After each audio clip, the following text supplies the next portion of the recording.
In the deepest basements of the National Archives, there exists a specific category of silence. It is not the absence of sound, but the presence of things meant to be forgotten. Tonight we look at a document that, according to the United States Geological Survey, was a mere printing error. But for those who know how to read between the redacted lines, it is evidence of a geographic anomaly that was systematically erased from the world's memory. The year was 1970.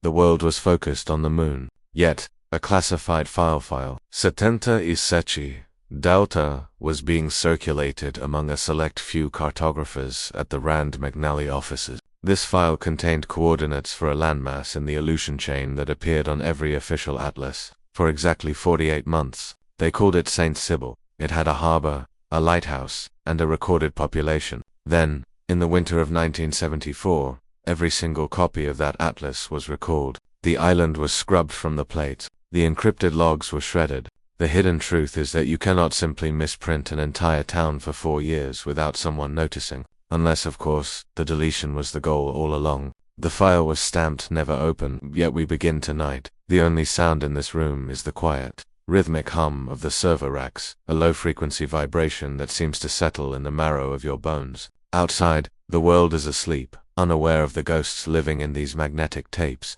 The air in the archive is cold, precisely 62 degrees, kept that way to prevent the slow rot of historical paper. You can almost feel the weight of the ink, thousands of pages of secrets, each one a small weight on the soul of the historian. We pull a drawer. The metal slides with a faint, metallic hiss. Inside sits the 1970 World Atlas. It is cold to the touch, and the ink on the page has faded, as if the words themselves are trying to disappear back into the white void of the paper. To understand the scale of the deception, one must first understand the art of cartography in the mid-20th century. Maps were not merely drawings. They were political statements. They were the absolute truth of the physical world. If a map said an island existed, ships steered by it. If a map said a town was there, the Census Bureau counted the people within its borders. St. Sibyl appeared first in the spring of 1970. It was located roughly 140 miles southwest of Omnak Island. On the page, it was a jagged piece of earth,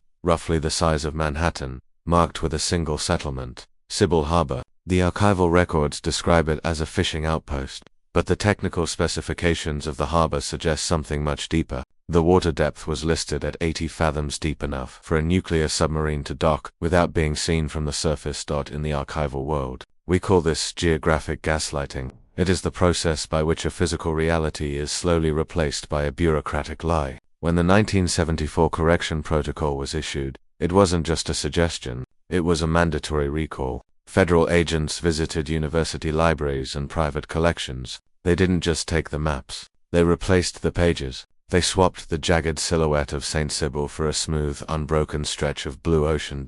The analytical mind asks, why? If the island was truly a mistake, why were the 1972 census records for Sibyl Harbor also moved to a classified server? We found a fragment of those records. They list 412 residents. They list a schoolteacher named Aris Thorne. They list a local physician. They list a birth rate. These are not the statistics of a printing error. These are the footprints of a living society that was told, quite suddenly, that they no longer existed. As you listen, imagine the quiet dread of the cartographer who first realized the island was gone. Imagine standing on the deck of a ship, looking at your atlas, then looking at the horizon, and seeing nothing but gray, undulating waves where a mountain should be. The ink says there is land. The eyes say there is void. The 1970 atlas discrepancy is the first thread in a very large, very cold sweater. To pull it is to unravel the entire history of the North Pacific. In the classified files, this area is often referred to as a blind spot. It is a place where the magnetic north behaves strangely, where the radio static takes on the quality of a human whisper, and where islands seem to drift in and out of our reality based on who is holding the pen. We move deeper into the archive, past the public records, into the section marked Mute Horizon. This was the internal code name for the deletion protocol. In the 1970s, the technology to erase history was physical shredders, incinerators, and whiteout. But the Mute Horizon files suggest something more sophisticated. They suggest a psychological erasure. Among the recovered documents is a letter from a USGS technician dated August 12, 1974. His name has been redacted, but his panic has not. He writes, "We are changing the coordinates again. The island hasn't moved. but the map has. Every time we update the projection, St. Sibyl gets smaller. It's as if the paper is swallowing the land. The director says it was never there, but I can still smell the salt air on the original plates. I can still see the lighthouse light in my dreams. For the American audience, the idea of a government erasing land is a profound violation of the modern contract. We believe that what we see on our screens, what we see on Google Earth's the final, objective truth. But the archive chill is here to remind you that the map is a layer of paint over a very different world. Consider the logistics of the 1974 recall. It cost millions of dollars. It involved the coordination of the Department of the Interior, the CIA, and the British Admiralty. This was not a correction for a misspelled name or a shifted coastline. This was an extraction. The records indicate that on November 3, 1974, a fleet of 3 unmarked vessels departed from Dutch Harbor, heading toward the coordinates of St. Sibyl according to the official log. They were conducting oceanographic research, according to the local radar operators, who were later forced to sign non-disclosure agreements. The ships stayed at those coordinates for 3 weeks. When they returned, the radar signatures for that entire quadrant of the sea had changed. The blip that had been there for 4 years, the solid mass of rock and earth, was gone. What happens to the people of a deleted island? The Archive Chill Collective has analyzed the personnel files of the 400 residents of Sibyl Harbor. By 1976, every one of them had been relocated to various small towns in the Midwest. Their backgrounds were scrubbed. Their social security numbers were reissued. They were told that the island was a classified military experiment and that to speak of it was an act of treason. But Aris Thorne, the schoolteacher, didn't stay silent. He left a diary behind, buried in a lead box beneath a farmhouse in Nebraska. We found the entry for the final day. He wrote, "The fog didn't come from the sea. It came from the radio. A sound so low it made our teeth ache." Then the maps changed. We looked at our own town's charter, and the ink was literally lifting off the page, floating away like black dust. They didn't just take us away. They took the ground from under our feet. This is the cold reality of the archive. History is not a solid wall. It is a curtain, and sometimes, the people behind that curtain decide that a piece of the world no longer fits the narrative. As we sit here in the quiet glow of the monitor, looking at the scanned images of that 1970 atlas, we have to wonder how many other islands are currently being erased. How many towns are being prepared for the Mute Horizon Protocol today? The archive is vast, and we have only just opened the first drawer. The 1970 atlas discrepancy is more than a mystery. It is a warning. It tells us that our reality is only as stable as the records we keep. And when those records are controlled by those who value silence over truth, the very earth beneath us becomes a classified secret. But the deletion of the island was only the first step. While the maps were being redrawn, something else was being added to the archive, something that explains why the land had to disappear. Among the shredded papers of the 1974 recall, we found a single surviving photograph. It isn't a picture of the harbor, or the lighthouse, or even the island itself. It is a photograph of a census record, but the names on the list aren't human. The investigation into St. Sibyl leads us directly to the most terrifying part of the archive, the 1972 Census of Ghost Souls. To understand what Aris Thorne really saw in that fog, we must look at the names that were erased. And the one name that stayed behind. To truly grasp the anomaly of St. Sibyl, one must look past the coastlines and into the mathematics of the map itself. In the world of professional cartography, there is a concept known as a trap street or a paper town. These are intentional error-fake streets or small villages added to a map by the creator to catch copyright infringement. If a rival company copies the map, the fake town proves the theft. However, St. Sibyl was no paper town. A trap street is usually a single block. A paper town is a single name on a map with no corresponding infrastructure. But the archival records for St. Sibyl show a level of technical granularity that no trap island would ever require. The 1970 atlas included bathymetric data measurements of the ocean floor depth surrounding the island, and specific topographical contour lines indicating a mountain peak of exactly 4,200 feet. In the archival basement, we found the original Mercator projection drafts. When you overlay these 1970 drafts onto modern satellite data from the NOAA, something chilling occurs. The coordinates for St. Sibyl don't just point to empty water. They point to a specific cold spot in the Pacifican area, where the water temperature is consistently 4 degrees lower than the surrounding sea, and where sonar pings frequently return false flaws as if something massive is hovering just below the surface. invisible to the eye but heavy in the water. Intellectual curiosity leads us to the cartographic purge of 1974. It wasn't just the public atlases that were destroyed. The internal USGS master plates, the ones carved in zinc and used for high-precision government printing, were also melted down. This is the ultimate form of geographic erasure. When you melt the plates, you don't just delete the image. You delete the original thought. Consider the testimony of Margaret Vance, a library clerk at the University of Chicago in 1975. In a letter to her sister, she described the day the men in the gray coats arrived. They didn't ask for the atlas. They had a list of specific page numbers. They sat in the map room for 6 hours with surgical scalpels, carefully excising the North Pacific Quadrant from every volume in the collection. They didn't leave a hole. They replaced the paper with a corrected sheet, aged and dyed to match the original binding. Why such surgical precision? Because a missing page raises questions. A replaced page, however, alters the memory of the reader. If the map you've looked at for years suddenly shows blue water where you remember a jagged coast, you don't blame the map. You blame your own mind. This is the core of the archive's most unsettling truth. Your memory is the first thing they edit. If you travel to Washington, D.C. and attempt to access the 1973 cartographic records in the Smithsonian's restricted wing,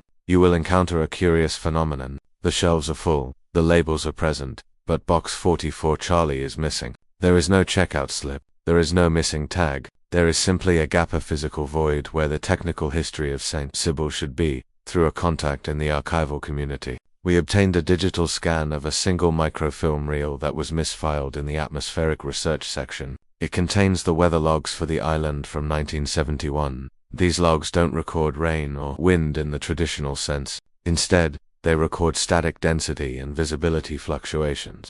The records suggest that St. Sybil wasn't just an island. It was a focal point for what the technicians called the veil.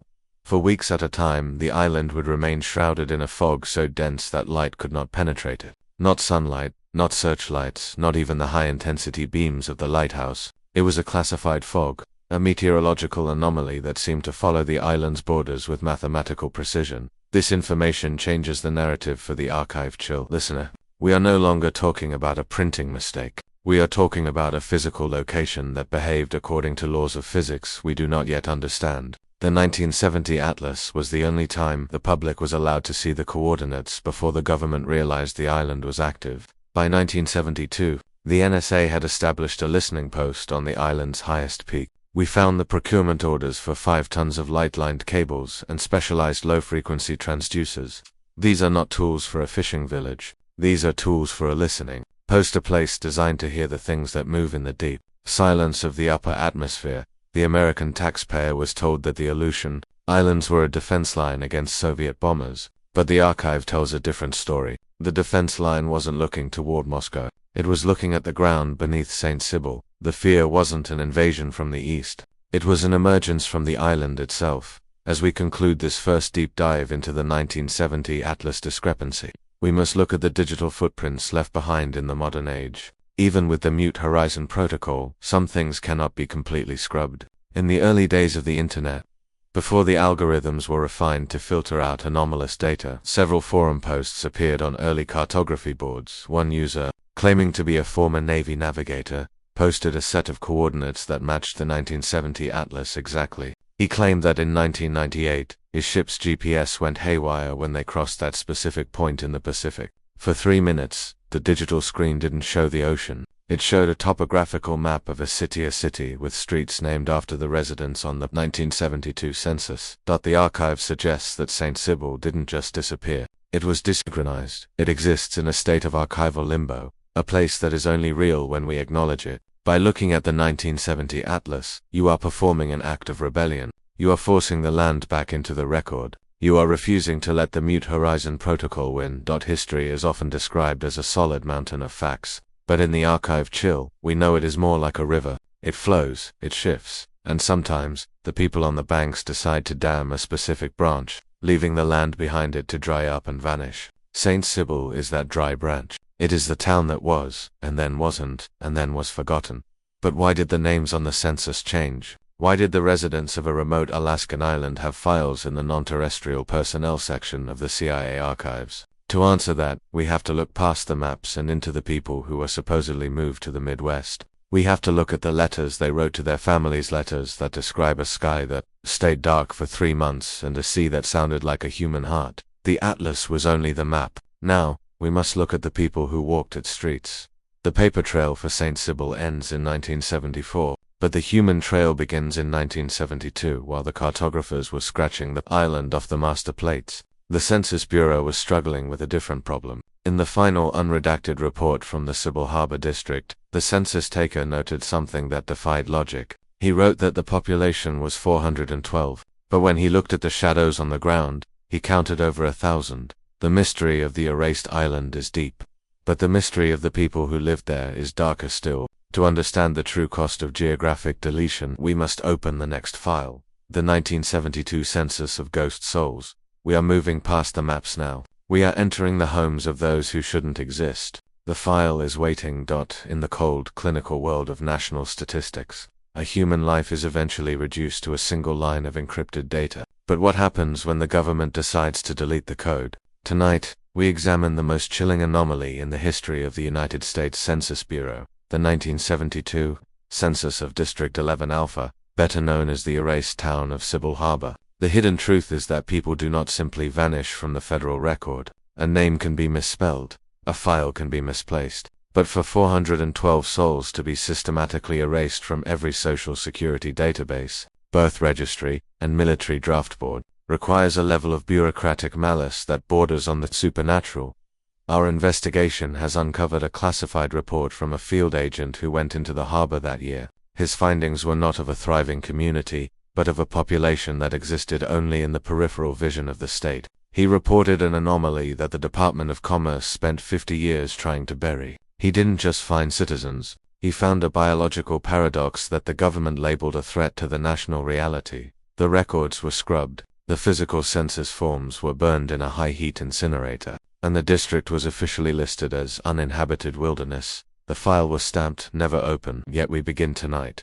The only sound in this part of the archive is the quiet, persistent hum of the server racks, a low-frequency drone that feels like it's vibrating behind your eyes. Here, in the sub-level vaults, the air is thick with the scent of old ozone and the metallic temps of chilled steel. The file folder for the 1972 census is cold to the touch, as if it has been kept in a cryogenic state to preserve the secrets within. As you open the heavy cardboard cover, you notice the ink has faded with a strange, uneven pattern. Some names are vibrant, while others have been bleached into ghosts by time and chemicals. The monitor in the corner flickers once, a sharp white flash in the dim green light, reminding you that even in a digital age, the most dangerous truths are still written on paper. To understand the 400 missing souls, we must first look at the man who counted them. His name was Arthur Penelagon, a senior enumerator for the Census Bureau with 20 years of impeccable service. In the spring of 1972, he was sent to the Aleutian Islands to conduct what should have been a routine count of the Sybil Harbor settlement. Penelagon's private journals, recovered from a safe deposit box in 2004, describe his arrival as a descent into a quiet, academic nightmare. He writes about a town that felt structurally sound but emotionally hollow. He describes the residents not as people, but as placeholder entities. When he sat at their kitchen tables to record their names, he noted a profound lack of personal history. None of them could remember a life before 1970. None of them had photographs of parents or grandparents. The intellectual dread of the census taker becomes clear in his entry dated May 14th. He notes that, while his eyes saw one person sitting in a chair, his tally sheet felt heavier, as if the room was crowded with invisible weight. For the Tier 1 audience, this is the first hint of the shadow discrepancy. Penelagon was a man of numbers, a man who believed that the world could be quantified. But in Sybil Harbor, the math began to fail. By the end of his first week, Penelagon had recorded 412 names, but at night, when he walked the perimeter of the town, he counted over 1,000 distinct heat signatures on his rudimentary infrared equipment. He began to realize that the census wasn't just counting the living, it was inadvertently tracking something that had replaced them. The government didn't want a count of the citizens. They wanted a map of the infestation. When he returned to Washington, D.C. with his completed forms, Penelagon was not greeted with a paycheck. He was greeted by 3 men from the Office of Naval Intelligence. His forms were confiscated. His field notes were classified at the highest level. and Arthur Penelgon himself was admitted to a private sanitarium in Virginia, where he would spend the rest of his life being treated for geographic hallucinations. If the census was a failure, why didn't the government simply ignore it? The answer lies in the mute horizon protocols we discussed in the maps. Once the island was erased from the visual record, the people had to be erased from the administrative record. This is a cold, analytical process. In the archival section marked personnel extraction, we find the blueprints for the 1974 relocation. It was a masterpiece of logistical erasure. In a single night, the 400 residents were moved from the harbor to a series of safe zones in the American Midwest, mostly isolated farming communities in Nebraska and Iowa. But here is where the information density of the archive becomes terrifying. Our research shows that for every person relocated, a corresponding ghost record was created. In the Social Security Administration's master file, there is a subdirectory known as the Void Cluster. It contains the identities of the Sybil Harbor residents, but these identities are active. They are paying taxes. They are voting. They are receiving mail. Yet, if you visit the addresses listed in the files, you will find only empty lots or abandoned warehouses. For the American audience, this triggers a modern paranoia. If the state can maintain the identity of a person who doesn't exist, who is really living in our neighborhoods, the census wasn't just a count. It was a seeding program. The government took the 400 souls and scattered them, but they kept the names for themselves.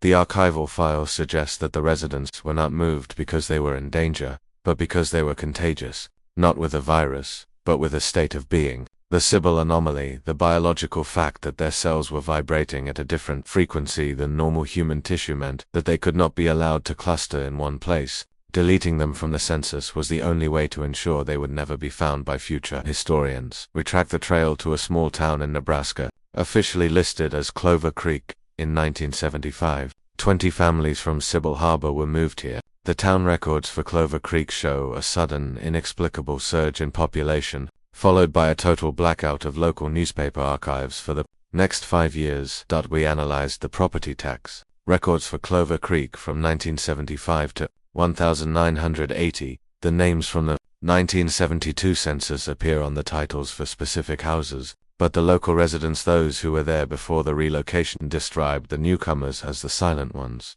They claimed these people never left their homes during daylight hours. They claimed the windows of the relocated houses were painted black from the inside. The intellectual curiosity of the Archive Chill Collective led us to investigate the local cemetery records. If these 400 souls were human, they eventually had to die. But in Clover Creek, and in the other 7 relocation towns, there are no death certificates for any of the Sybil Harbor residents. They simply stayed in their homes until, one by one, the houses were reported as empty.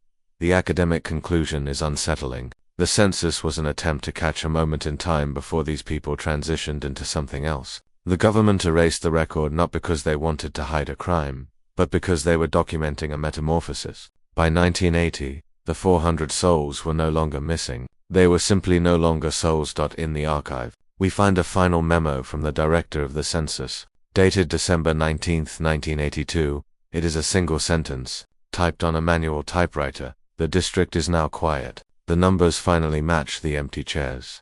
This is the cold, analytical reality of the state. They don't mind if you exist, as long as you match the math. When the math doesn't work, they rewrite the world until it does. As we move into the digital age, the erasure of the 1972 census becomes even more complex. In the 1990s, when the government began digitizing old records, a specific software glitch began to appear in the National Archives central database. Every time the algorithm reached the year 1972 and the coordinates for the Aleutian Islands, the system would crash. The technicians called it the Sybil loop. It was as if the data itself was refusing to be categorized. We spoke to a former database administrator who worked at the Suitland, Maryland facility. He claimed that when they tried to force the data through, the screen would fill with names that weren't on any list. Names that changed every time you looked at them. Names that seemed to be communicating. This is the hidden truth of the 400 missing souls. They are not just gone, they are stuck in the hardware of our history. They are the corrupted files that you find in your own family tree research. They are the unknown residents who appear in your credit reports. They are the ghosts in the machine of the American bureaucracy. For the listener at home, trying to find sleep in a world that feels increasingly simulated, The story of the 1972 census is a reminder of the fragility of identity. You are only who the records say you are. If the records are erased, do you still take up space in the room? If a census taker looks at you and sees only a shadow, are you still there? The archival files for District 11 Alpha are a testament to the power of the pen over the person. The government didn't need to kill the 400 souls of Sybil Harbor. They simply needed to stop counting them. And in the eyes of the state, there is no difference between being dead and being uncounted. To find the human heart inside this bureaucratic void, we must return to the fragments of paper that survived the high-heat incinerators. In a mislabeled box in the Seattle regional office, we found 3 scorched pages from a diary belonging to a woman named Sarah Vance, listed as resident 204 in the 1972 census. Her writing is cramped and panicked. She writes, "The men in the gray suits told us we are lucky. They said the rest of the world is too loud for us now. But Arthur, the man with the clipboard, looked at me today and didn't see me. He looked through me at the wall. I asked him if I was still on his list, and he just kept counting. He said there are too many of us now to keep track of." Sarah's account suggests that the POR 400 souls was an underestimate. The town was expanding in a way that defied physical space. She describes houses that had more rooms on the inside than the outside. She describes streets that stretched for miles but only took a minute to walk. The archive suggests that Sybil Harbor was a fold-in point, a place where the geography was collapsing under the weight of something heavy. This folding is why the census had to be erased. If the public knew that there was a place where human biology and geography were no longer stable, the quiet order of the 1970s would have shattered. The government chose to sacrifice 400 lives to save a billion illusions. They deleted the souls to protect the census. Sarah Vance's final entry is dated October 12, 1974, the night of the relocation. She wrote, "The trucks are here. They aren't taking us to the mainland. They are taking us to the boxes. They told us that in the boxes, the shadows don't have to follow the people anymore. I can feel my name slipping away. I am no longer Sarah. I am just a number that is about to be subtracted." Sarah was right. By the time the trucks reached the Midwestern safe zones, there was no Sarah Vance. There was only a body that looked like her, carrying a social security card that belonged to no one. The erasure was complete. The 400 souls had been successfully converted into 400 voids. We sit here in the archive, looking at the empty space where District 11 Alpha should be, and we realize that the 1972 census was just the beginning. The protocols developed for Sybil Harbor, the methods of geographic gaslighting and personal erasure, are still in use today. Every year, the Census Bureau marks certain areas as non-responsive. Every year, thousands of people are removed from the active rolls due to administrative anomalies. We look at the data and we see progress. But the archive sees the deletion. We see a cleaner map, but the collective sees the scars where the people used to be. The American audience often asks, how could this happen in a free society? The answer is simple. A free society is built on the belief that we are all being counted. We trust that the state sees us. But the archive tells us that the state only sees the count. If you fall outside the count, you fall outside the world that you drift toward sleep. Consider the names in your own life that have faded, the friends who moved and were never heard from again, the relatives who exist only in a single, blurry photograph. Are they gone, or were they simply moved to a safe zone in the Midwest? Did they leave of their own accord, or were they erased by a protocol you aren't allowed to know? The 400 souls of Sybil Harbor are still out there, in a way. They are the static on your radio. They are the cold spot in your hallway. They are the name you can't quite remember. They are the hidden truth of a country that prides itself on knowing everything, while working very hard to forget the things that don't fit the math. The archive is vast, and the 1972 census is only one file in one drawer. But it is a foundational file. It teaches us that the government doesn't need to change the future. They only need to edit the past. They don't need to control where you are going. They only need to decide that you were never here to begin with. We have seen the maps that lied. We have seen the people who were deleted. But there is one final piece of the Sybil Harbor mystery that we have not yet touched. In his final, unredacted report, Arthur Penelgon didn't just write about the people and the houses. He wrote about the earth itself. He described a sample of soil he took from the center of the town. He said that when he looked at it under a microscope, the minerals weren't just rocks. They were moving, they were reacting to his voice. He called it the biological anomaly.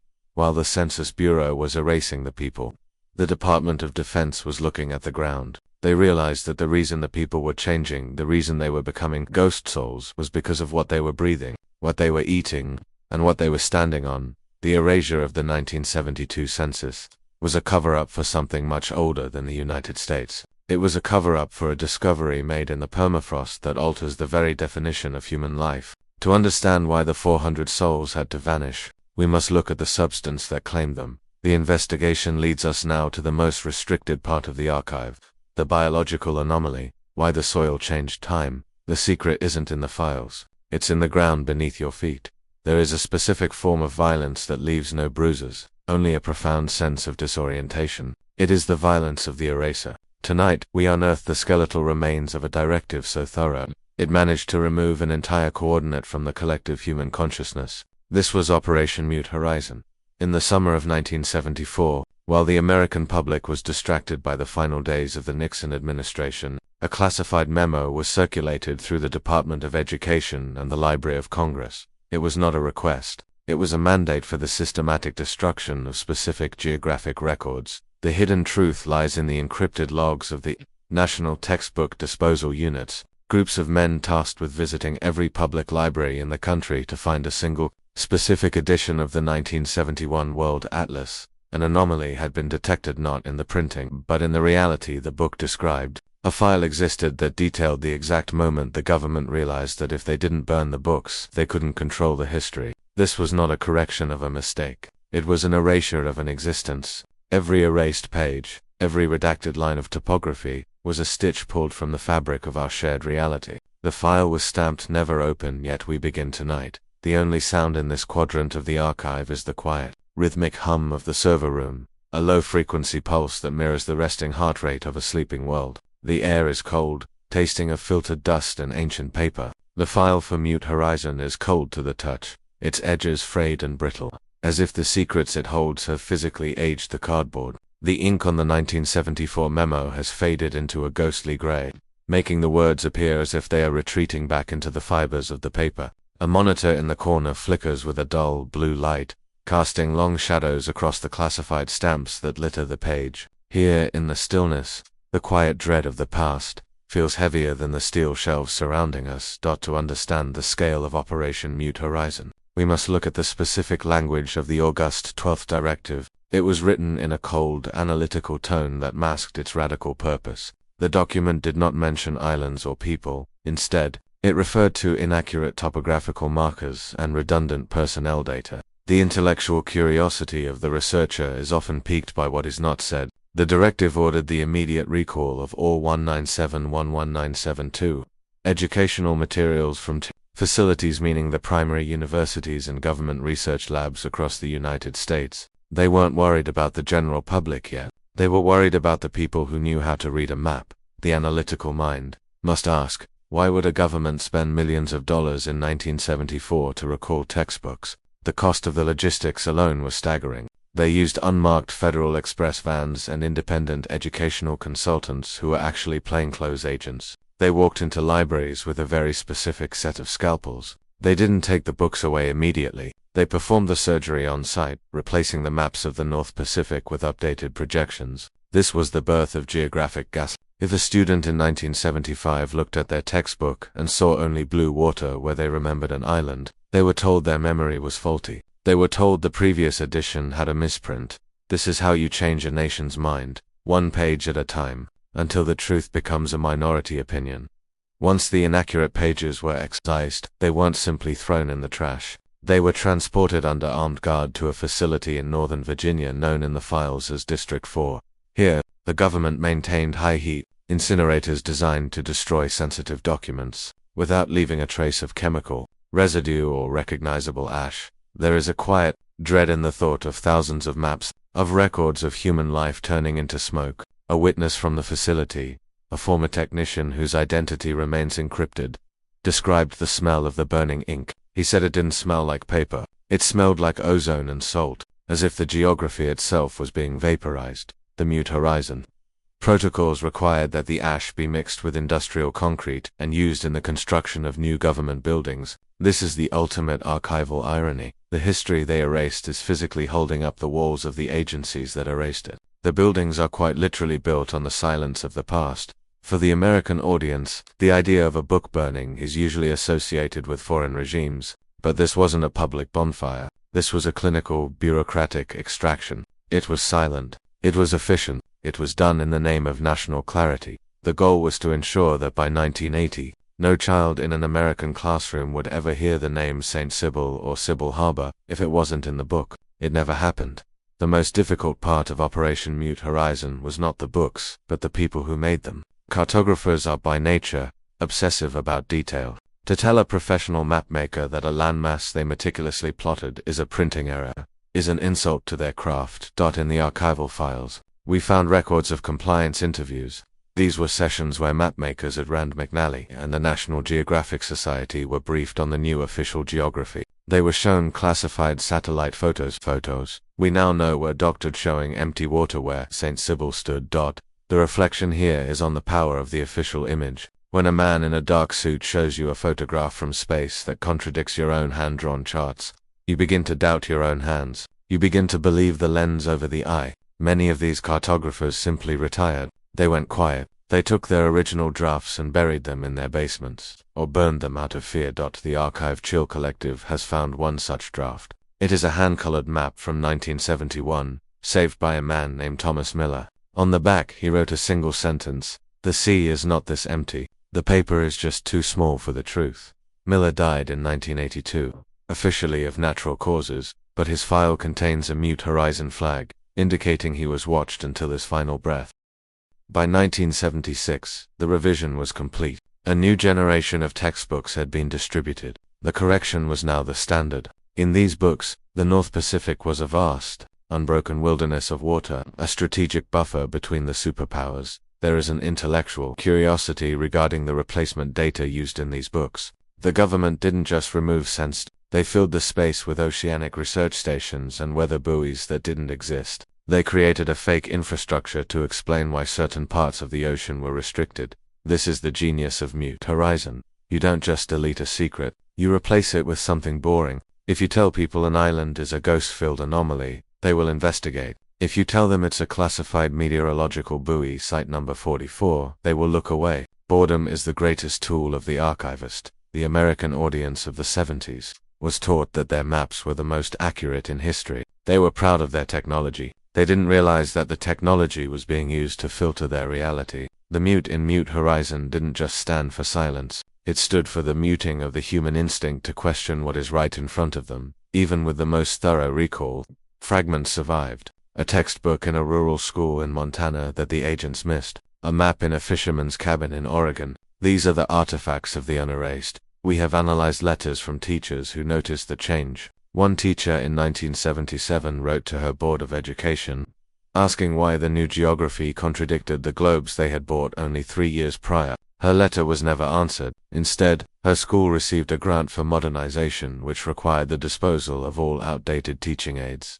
There is a quiet dread in realizing how easily a society can be steered. If you control the tools of learning, you control the boundaries of the possible. If the map doesn't show a destination, nobody tries to go there. If the census doesn't show a person, nobody mourns them. The survivors of memory are those who kept the old books. They are the ones who look at the modern maps and feel a phantom limmer sense that something is missing from the horizon. They are often dismissed as conspiracy theorists or nostalgic. But the Archive Chill knows better. They aren't remembering a fantasy. They are remembering a deleted reality. Mute Horizon wasn't just about paper. It was about the architecture of secrecy that supports the state. Every time a record is recalled, a new layer of classification is added to the vault. The more they erase, the more they have to hide the act of erasing. The archival files show that by the late 70s, the Mute Horizon protocol had expanded to include satellite imagery and digital database precursors. They were already preparing for the Google Earth of the future. They were building the black boxes into the software before the software even existed. The reflection here is on the permanence of the lie. A physical book can be burned, but a digital record can be ghosted. It remains in the system but is invisible to the user. This is the modern evolution of the 1974 recall. The scalpels have been replaced by code. For the listener, this means that the world you see through your screen is the final product of Operation Mute Horizon. It is the clean geography. It is the world the government decided you were allowed to see in 1974. Everything else, the anomalies, the missing islands, The Ghost Souls is buried in the sublevels, where we now stand. As we move into the 1980s in our timeline, the physical recall of Mute Horizon transitioned into a digital ghost. The government realized that they didn't need to visit every library if they could control the central databases that libraries used for indexing. We found an anomaly in the early card catalog digitization. In 1982, a search query for St. Sybil would return a file not found error, but the server logs showed that the data was actually there. It had simply been flagged with a null display command. This is the digital equivalent of painting a door to look like a wall. The analytical mind sees this as the ultimate victory of the bureaucracy. The data exists, but the access is denied. The truth is in the room with you, but you are blind to it. Mute Horizon didn't just destroy the past, it created a future where the past is inaccessible. The American audience of today lives in the shadow of this operation. When you look at a redacted document, you are seeing the legacy of 1974. You are seeing the scars of the scalpel. Every black bar on a classified file is a ghost of Mute Horizon. A reminder that some things were deemed too dangerous for your eyes to process. There is a final unsettling detail in the Mute Horizon files. Among the thousands of recalled pages, there was one specific map that was never found. It was the master projection for District 11 Alpha, the one used by the census takers. The government spent 10 years looking for this map. They raided private homes and searched old storage lockers. They were terrified because this map didn't just show the island. It showed the subsurface structures. It showed what was happening under the ground, if that map still exists. It is the holy grail of the archive chill. It is the proof that Mute Horizon failed. It is the one piece of paper that could bring the entire geography of the 1970s back into the light. The quiet dread of the state is that someone, somewhere, is still holding that map, waiting for the right moment to show the world what was deleted. As you drift towards sleep, imagine that map. Imagine it tucked between the pages of an old, dusty book in a thrift store. Imagine the ink, still vibrant, still defiant, waiting to be read. The world is not as small as the textbooks say it is. It is vast, it is strange, and it is full of places that are currently muted. The success of Mute Horizon relied on the psychological anchor of normality. If the world feels normal, you don't look for the cracks. The government used the 1970s as a period of They made the absence of the island a new normal. That this is the reflection we must carry. How much of our own normal is actually an edited reality? We accept the coastlines, the borders, and the history we are taught because the alternative that reality is being edited in real time is too terrifying to contemplate. But the archive chill doesn't seek the normal. We seek the edges. We seek the places where the scalpel slipped and left a mark. We seek the 1971 Atlas because it represents a time when the world was still, loud before it was muted. The American spirit is often defined by the frontier, but Mute Horizon taught us that the frontier can be closed from the inside. They didn't need to build a wall. They just needed to take the destination off the map. They made the world smaller so they could make the secrets bigger. We sit here in the archive, surrounded by the silence that Mute Horizon created. We look at the empty boxes and the bleached pages, and we realize that the operation was a success. The North Pacific is empty. St. Sybil is a ghost. Sybil Harbor is a myth. But the ink has a memory. Even when it is burned, the carbon remains. Even when it is bleached, the indentation on the paper can be read with a laser. The Archive Chill Collective is using those lasers now. We are reading we are piecing together the geography of the forgotten. The 1974 recall was the largest systematic deletion in American history, but it wasn't perfect. No bureaucracy is perfect. There is always a leak. There is always a librarian who hides a book. There is always a child who remembers a mountain where the map says there is a sea. You are that child. By listening to this, you are recovering a deleted file. You are breaking the Mute protocol. You are acknowledging the existence of the ghost. And in the world of the archive, acknowledgement is the first step toward resurrection. As the hours grow small and the room grows colder, we perform a final accounting of Mute Horizon. How many maps were destroyed? Over 2 million. How many textbooks were replaced? Nearly 10 million. How many people forgot? Almost everyone. But the numbers don't tell the whole story. The story is in the why. The 1974 memo contained a final, encrypted sentence at the bottom of the page, hidden behind a layer of thermoreactive ink. We managed to decode it using a low-spectrum ultraviolet light. It said, "The removal of the geographic record is not a choice. It is a necessity for the preservation of the human biological timeline." This sentence changes everything. It suggests that Mute Horizon wasn't just about hiding an island. It was about hiding a biological timeline. It was about hiding what was happening to the people who stayed on that island too long. It was about hiding a transformation that the world wasn't ready to see, that the geography was just a container. The real secret was the content. We have seen the bureaucrat's scalpel. We have heard the roar of the incinerators. We have looked at the empty blue water where a mountain should be. But Operation Mute Horizon was only the outer layer. It was the shell designed to protect the most terrifying discovery in the history of the United States Geological Survey. The reason they had to burn the books, the reason they had to erase the maps was because they found something in the soil of St. Sibyl that shouldn't exist in our solar system, a substance that doesn't just sit in the ground, but moves through the blood. While the men in gray suits were visited libraries, the men in hazmat suits were visiting the island. They were taking samples. They were realizing that the island wasn't just land. It was a living, breathing anomaly that was beginning to rewrite the DNA of everyone who touched it. To understand why the maps had to be silent, we must look at the scream that was coming from the Earth itself. The investigation leads us now to the center of the mystery, to the substance that started it all. The file is open. The light is dim. We are now entering the heart of the archive, the biological anomaly, why the soil changed time.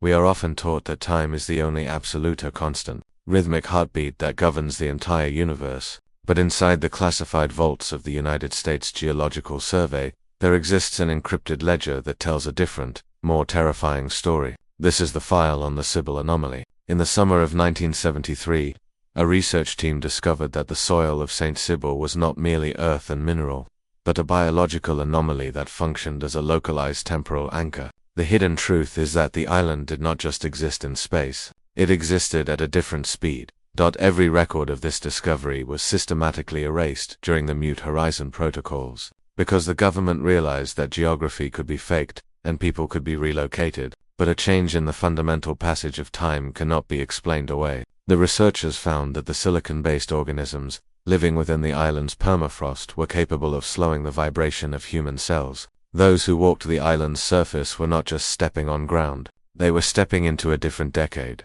To speak of it was to invite a total deletion of one's own history. The file was stamped "Never open," yet we begin tonight. The only sound is the quiet, rhythmic hum of the server room, a low-frequency pulse that feels like a shadow in the ear. The air is cold, exactly 62 degrees, designed to keep the ancient magnetic tapes from degrading into dust. The file sits on a steel table, its cardboard cover cold to the touch, and the ink has faded with secrets that were never meant to be read by the living. Sensory cue, the faint smell of ozone and old vellum. As the overhead light flickers a sharp, white blink in the dim green room, you realize that the paper itself feels heavy, as if the gravity of the secret is physically weighing down the archive. In 1971, Dr. Aris Thorne, a leading geobiologist, was sent to St. Sibyl under the guise of a routine soil survey. Thorne was a man of logic, a man who believed that the world could be measured with a ruler and a clock. But his initial reports, recovered from a mislabeled box in the Seattle archives,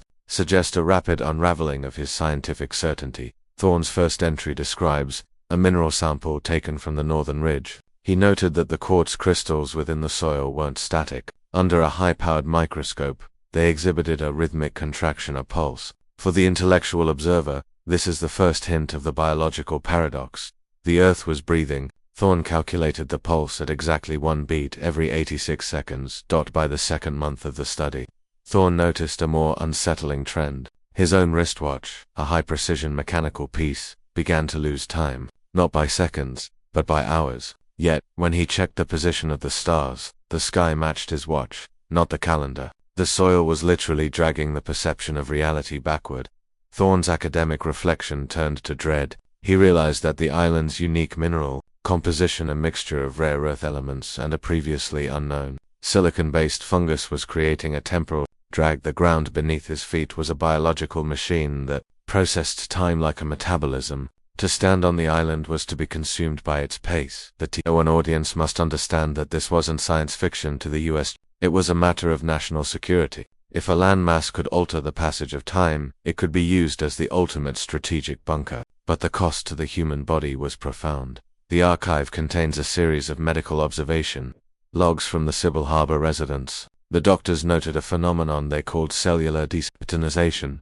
The inhabitants' hearts began to beat in time with the island's soil. Their movements became slower, more deliberate, as if they were moving through water. To an outside observer, they looked like ghosts. To themselves, the rest of the world looked like a blurred, frantic mess. There is a quiet dread in the description of us. Aris Thorne, no relation to the doctor who tried to play a record on a standard phonograph. He complained that the music was too fast, a high-pitched scream of noise. To his ears, the 33 RPM record sounded like it was spinning at 1,000 miles per hour. The island had shifted his internal clock so drastically that the human world was no longer audible. This is why the 1972 Census of Ghost Souls reported a population that seemed both there and not there. The residents were physically present, but their biological time was offset from ours. When the census taker looked at them, he was seeing a frame of a movie that had already passed, or had yet to arrive. The government realized that these people could never return to the mainland. They were temporarily contagious.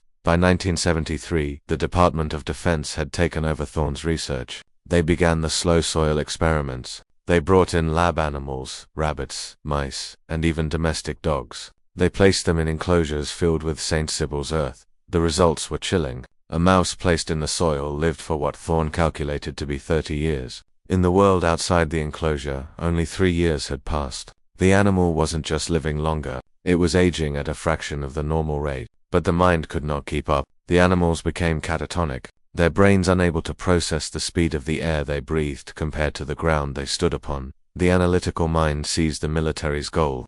Immediately, the creation of a temporal vault, a place where a leader could wait out a nuclear winter in a matter of weeks, while decades passed on the surface. But the mute horizon files reveal a flaw. The soil didn't just slow time, it erased memory. As the biological metabolism slowed, the brain's ability to record new memories vanished. The residents of Sybil Harbor weren't just living longer, they were forgetting who they were in real. This explains the placeholder entities described in the census records. They were empty vessels, kept alive by the ground, but with no past to anchor them. We look now at the Thorne-Vance correspondence, a series of smuggled letters between the geobiologist and a local resident. These letters are the only surviving record of the emotional toll of the anomaly. Thorne writes about the graying of the senses. He describes how colors began to fade from the island, because light travels at a constant speed, but the inhabitants' perception had slowed. The visible spectrum shifted. The vibrant greens of the Aleutian moss became a dull, ashen gray. The blue of the ocean became a black void. The island was a place of sensory deprivation, a world where the only thing that felt real was the vibration of the earth beneath one's boots. There is a reflection here on the nature of existence. If you live for 1,000 years but cannot see the color of the sky or remember the face of your child, is it still life? The Archive Chill Collective has analyzed these letters to understand why the government chose to erase the island rather than exploit it. The answer was fear. Not fear of the anomaly, but fear of what the anomaly was becoming. Thorne reported that the soil was spreading. The temporal drag was expanding into the sea. If left unchecked, the slow soil would eventually encompass the entire North Pacific, creating a zone where time simply stopped. This leads us to the night of October 12, 1974. The maps were being recalled, the census was being erased, and the physical extraction of the biological anomaly began. But you cannot move an island. The government sent in specialized recovery teams wearing lead-lined suits. They didn't come for the people, they came for the soil. They excavated thousands of tons of the slow soil, loading it into lined canisters. These canisters were then transported to the deep storage bunkers we now know exist beneath the Midwestern safe zones. The residents were moved with the soil. They weren't just relocated, they were transplanted. The government realized that the residents' biology was now dependent on the island's frequency. If they were moved to normal Earth, their cells would accelerate so quickly they would undergo spontaneous systemic failure. This is why the blacked-out windows in the Nebraska houses were so important. It wasn't just to hide the people, it was to protect them from the fast world. Inside those homes, the floors were lined with St. Sybil's soil. The inhabitants were kept in a state of permanent, artificial slow time, living in the dark, breathing the dust of a dead island, while the rest of the world moved on without them. In the sub-basement of the National Archives, there is a section known as the Grey Box. It contains the physical artifacts that Thorne managed to smuggle out before his retirement. Among these is a small glass vial containing 10 grams of the original soil. The technicians who maintain the archive report that the vial is a source of constant technical noise. Digital clocks within a 10-foot radius of the Grey Box lose 3 minutes every hour. The air around the vial is consistently 5 degrees colder than the rest of the room. The anomaly is still active, even in this tiny captured fragment. The analytical mind reflects on the scale of the Midwestern bunkers. If 10 grams can disrupt a room, what can 10,000 tons do to a community? The archive chill has mapped the locations of these safe zones against the reported time slips in the American heartland. In towns like Clover Creek, residents often report missing time. They go for a walk and return 5 hours later, feeling as though only minutes have passed. They find that their watches have stopped. They see shadows that move slower than the people casting them. These are not ghosts. These are the leaks from the slow soil bunkers buried beneath their streets. But the most disturbing discovery in the Thorne files isn't about time. It's about DNA. Thorne's final, unredacted lab report from 1974 details a process he called the mineral harvest. He found that the silicon-based fungus in the soil didn't just vibrate near human cells, it integrated with them. It was replacing the carbon in the residents' DNA with silicon. They were becoming, in a literal sense, part of the geology. They were turning into living stone. This is why they couldn't speak, why they didn't move, and why the census taker saw so many shadows. The government didn't erase the island to hide a secret weapon. They erased it to hide a new biology, a life form that was immortal, slow, and completely devoid of human consciousness. A life form that was perfectly adapted to the cold, dark silence of the deep earth. For the American audience, this is the ultimate intellectual dread. The American dream is built on progress, speed, and individuality. The Sybil anomaly represents the opposite: stagnation, silence, and the loss of the self into the soil. The state could not allow such a reality to exist on the map. They had to turn it into a myth. We look at our modern world, a world of instant communication and hyperspeed, and we think we are safe from the archive. But the slow soil didn't go away. It was simply classified. There are rumors in the archival community of black sites, where the government still conducts research into temporal metabolism. They call it Project Stasis. They are using the soil of St. Sybil to preserve key personnel, political leaders, scientists, and generals in a state of suspended animation, waiting for a future that they can control. The reflection is a quiet one. As you lie in the dark, listening to the hum of your own electronics, consider the ground beneath your own home. Do you know what was buried there in the 1970s? Do you know why your neighborhood feels so quiet, so still, in the middle of the night? The mute horizon was not a one-time event. It is an ongoing process of geographic and biological filtration. The government is still deciding which parts of reality are accurate and which parts must be erased. And the slow soil is the ultimate filter. It is the silence that swallows the map. In 1992, a gardener in a small Nebraska town reported a strange patch of earth in his backyard where nothing would grow. He said that even the weeds turned gray and brittle within hours. He said that when he stood in that patch of dirt, he could hear a heartbeat coming from the ground. Within 24 hours, his property was cordoned off by environmental protection agents. They didn't test for chemicals. They brought in lead-lined canisters and a geologist's hammer. The gardener was relocated, and his house was demolished to make way for a regional utility substation, a windowless concrete box that hums with a low-frequency vibration. This is how the archive remains hidden in plain sight. It is in the utility stations, the cell towers, and the abandoned lots. It is the biological anomaly that we have been taught to ignore. We see a concrete box and we think infrastructure. The archive chill sees a containment unit for a piece of land that refused to stay in the past.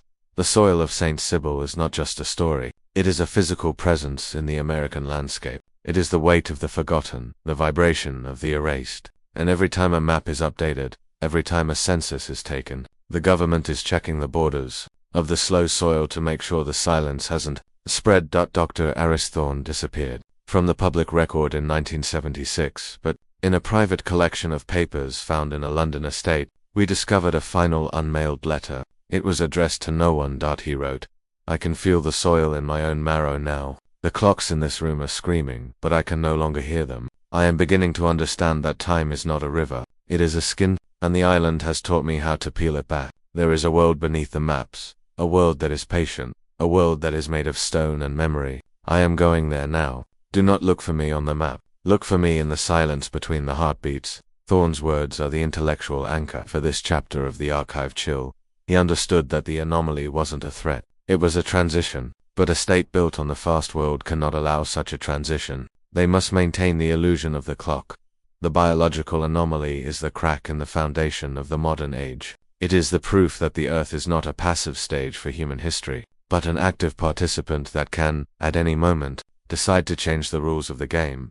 We sit here in the archive, the flickering green light reflecting off the steel shelves, and we realize that the 1970 atlas was right. St. Sybil had to exist because the soil required it. The map wasn't the error. The world's perception of time was the error.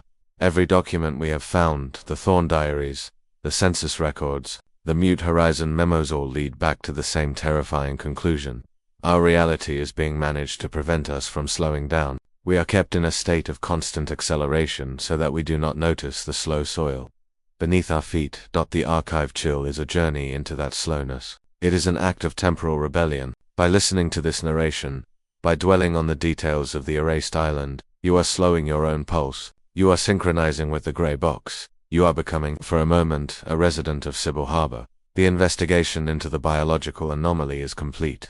But the story of the island is far from over, because while the government was erasing the maps and moving the people, they missed one very important detail, a detail that Thorne mentioned in his very first report, but which was redacted from every subsequent file. We have explored the maps, the souls, and the soil, but we have not yet asked the most important question: who was the person who signed the Mute Horizon order? Who was the architect of this massive, clinical erasure? In the final sub-level of the archive, behind a door with no handle and no name, we found a personnel file. It wasn't for a politician or a general. It was for a man who has appeared in the background of every single document we have examined. A man who was present at the first census, the first soil sample, and the final extraction.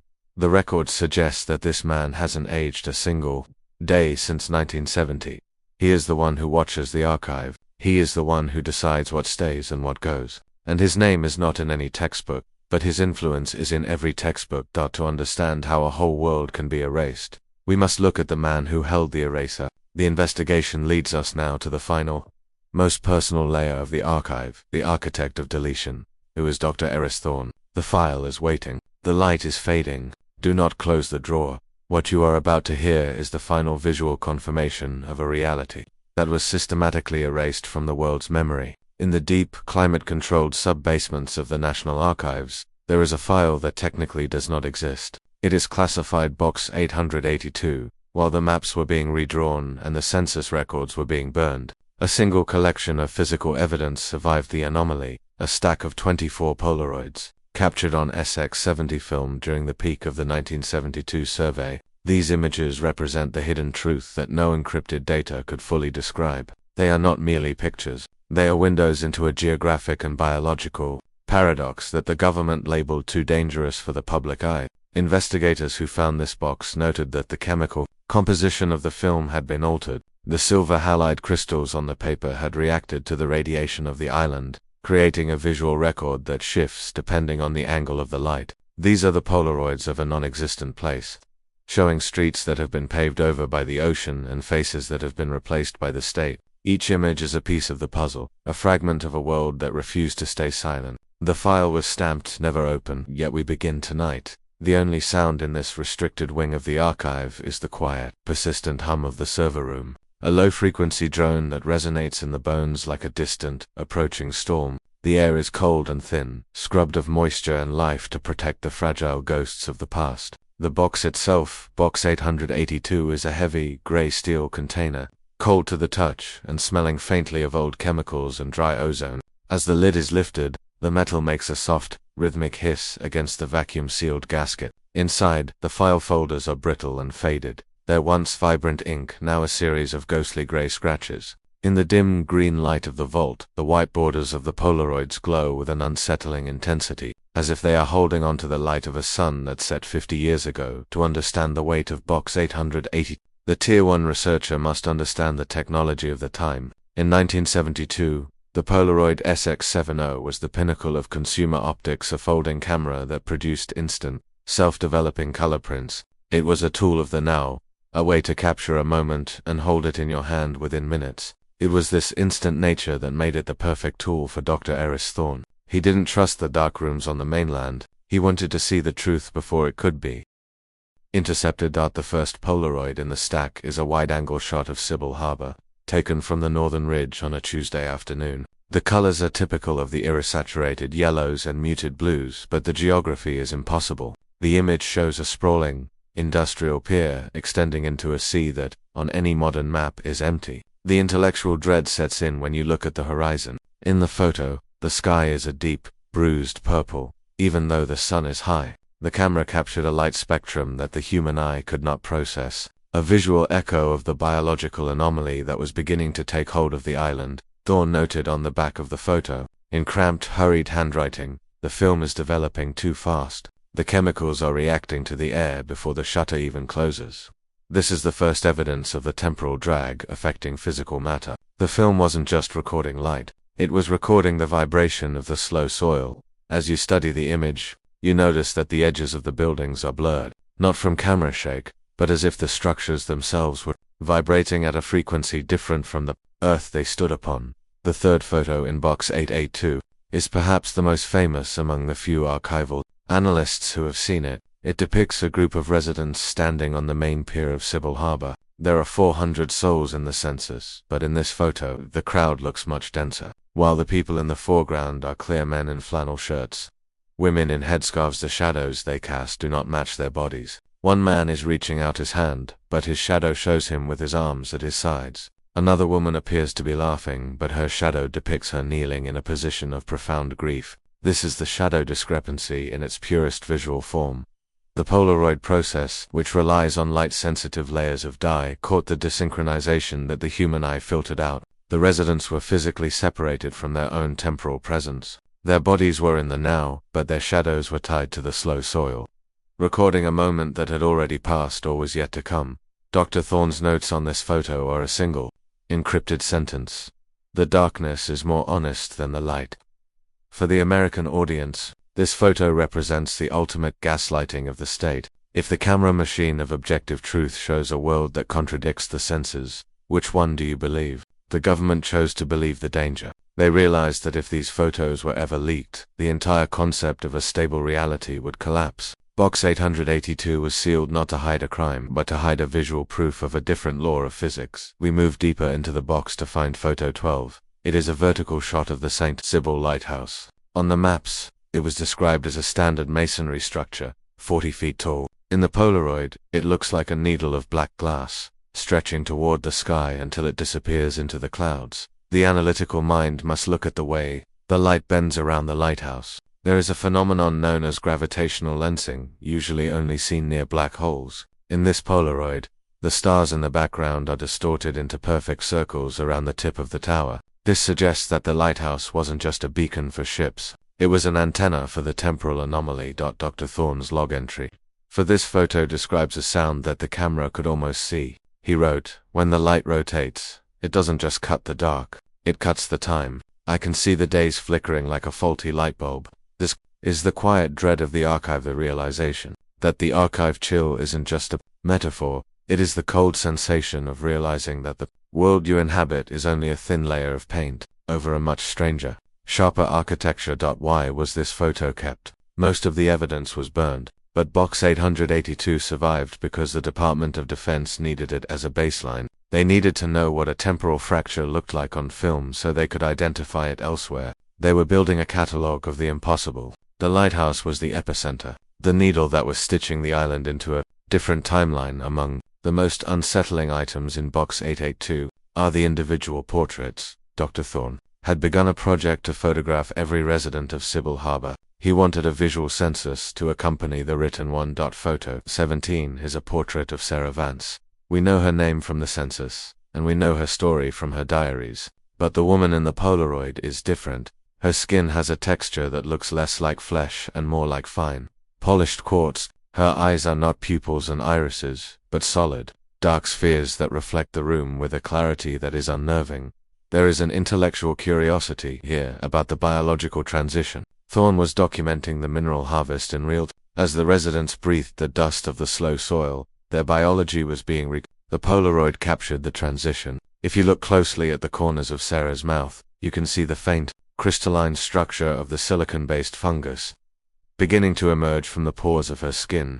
The reflection on these portraits is a somber one. These people were being turned into statues while they were still breathing. They were becoming monuments to an anomaly they didn't understand. The government didn't see people in these photos. They saw contaminated samples.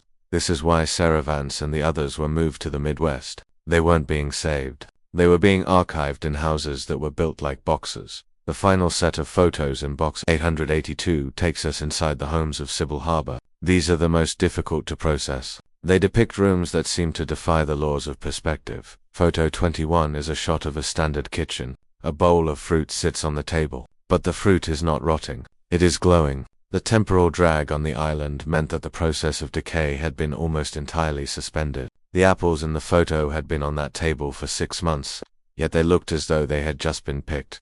The analytical dread comes from the background of the shot. Through the kitchen window you can see a street lamp, but the lamp is casting a shadow of something that isn't there, a large, geometric shape that looms over the house like a monolith. Dr. Thorne's note on the back of this one is nearly illegible, written in a hand that was shaking. The houses are growing. The rooms are more than the walls can hold. This matches the accounts in the Sarah Vance diaries. The description of streets that stretched for miles but only took a minute to walk. The Polaroids confirm that the geometry of the island was collapsing. The island was becoming a non-Euclidean space, a place where the shortest distance between 2 points was a secret. Box 882 is the only physical proof that our physical world is not as solid as we believe. How did Box 882 survive the 1974 recall? The archive suggests that it was never supposed to be in the National Archives at all. It was found in 1998, misfiled in a crate of soil samples from the Aleutians that had been sitting in a warehouse in Maryland for 20 years. The boxes of soil had been forgotten, and with them, the Polaroids. When the archival technician opened the box, he didn't see soil. He saw the white borders of the photos. Within 12 hours of his discovery, the technician was reassigned and the box was moved to the sublevel where it remains today. The reflection here is on the nature of the archive. It is a living thing, a place where information can hide in plain sight. For 20 years, the visual proof of St. Sybil was sitting in a public warehouse, guarded only by a layer of dust and a mislabeled tag. This is the hidden truth of our modern world. The most dangerous secrets are often the ones that are right in front of us, disguised as something boring. Box 882 is now guarded by the architects of deletion. Every 3 months, the Polaroids are inspected for temporal decay. Even in the cold, dark sublevel, the images are still changing. The people in the photos are moving slowly, imperceptibly across the frames. The Sarah Vance of 1998 is standing in a different part of the kitchen than the Sarah Vance of 1972. The Polaroids are still alive because the island is still active in the memory of the paper. The Tier 1 researcher will find it interesting that the government attempted to scan these Polaroids into a digital format in 2005. They wanted to stabilize the images. The attempt was a disaster.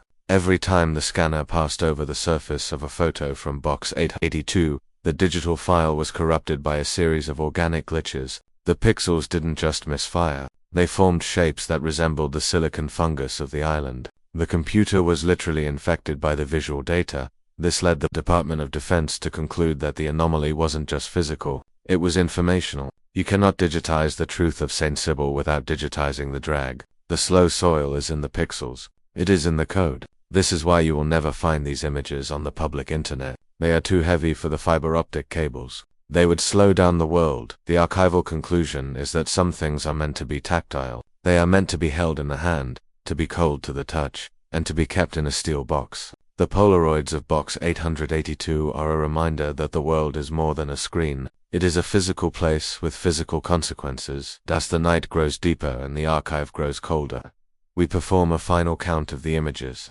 24 photos, 24 fragments of a ghost world. There is a quiet dread in the realization that these photos are the only legal evidence that the 400 souls of Sybil Harbor ever existed. Without Box 882, they are just a printing error in an old atlas. With the box, they are a tragedy recorded in silver and dye. The reflection for the listener is a personal one. If you were to be erased tomorrow, if the state decided that your coordinate was a mistake, what physical artifact would remain? Would there be a Polaroid in a box? Would there be a shadow on a pier that didn't match your body? The archive chill is the sensation of being uncounted. It is the realization that your reality is only as stable as the box it is kept in. The people of St. Sybil thought they were safe in their homes, in their harbor, and under their sun. They didn't realize that their world was being developed in a camera they couldn't see, and that the final print would be locked away forever. We come at last to photo 24. It is the only one in the set that wasn't taken by Dr. Thorne. It was found at the very bottom of the box. In a separate, sealed envelope, the photo is of Dr. Aris Thorne himself. He is standing in the middle of a dark, windowless room, the very room we are standing in now. But the photo was taken in 1974. He is looking directly at the camera with an expression of profound, quiet terror. In his hand, he is holding box 882. The background of the photo is blurry, but the intellectual analyst can see the shapes on the shelves behind him. They are the same gray boxes we see tonight. Thorne was already in the archive before he ever left the island. He was already a classified item. The analytical mind must ask, who took the photo? If Thorne was alone in the vault, who pressed the shutter? The reflection is a chilling one. The archive doesn't just store the past, it records the present. The architect of deletion was already there, waiting for the box to arrive. As we close the lid of box 882, we take one final look at the top photo, the harbor. We notice something we didn't see before. The pier in the photo is shorter than it was an hour ago. The buildings are closer to the water. The slow soil is still working on the paper. The image is living the erasure in By the time the next archival inspection occurs in 3 months, the pier might be gone entirely. The Polaroid will be a picture of an empty sea, just like the modern maps. This is the ultimate success of the Mute Horizon protocol. They didn't just destroy the evidence, they found a way to make the evidence destroy itself. The Polaroids are a countdown. They are the final ticks of a clock that is running out of time. For the Tier 1 listener, this is the intellectual anchor. The past is not a fixed point. It is an image that is constantly being developed, edited, and eventually faded into white. The archive chill is the sound of that fading. We slide box 882 back into its slot on the steel shelf. The metal-on-metal sound is a sharp, final punctuation to the story of the visual ghost. The archive is a place of tactile secrets. It is a place where the truth has a weight and a temperature. The Polaroids of St. Sybil are a reminder that even the most clinical bureaucracy cannot fully suppress the physical world. The anomaly left a mark on the silver, and that mark is a witness. The American audience of today lives in a world of digital perfection, but the archive is a world of chemical flaws, and it is in those flaws that the truth survives. Every scratch on the film, every faded patch of color, is a rebellion against the erasure. As you move toward sleep, imagine the stacks of gray boxes.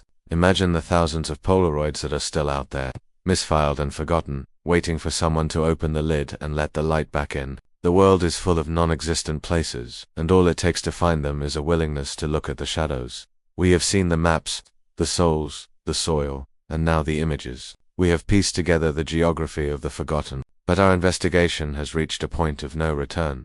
Every document, every Polaroid, and every diary entry we have found leads us back to the same person. A man who was there when the first stone was turned on St. Sybil and who is still there, in the sublevels of the archive, watching the gray boxes. The record suggests that this man is not just an employee of the state, he is the state. He is the architect of deletion, and he has been waiting for us to find him. He has been leaving these clues, the misfiled boxes, the burned maps, like a breadcrumb trail into the heart of the void. To understand the 1970 Atlas discrepancy, we must finally face the person who held the eraser. We must look at the man who turned an island into a ghost and a population into a census error.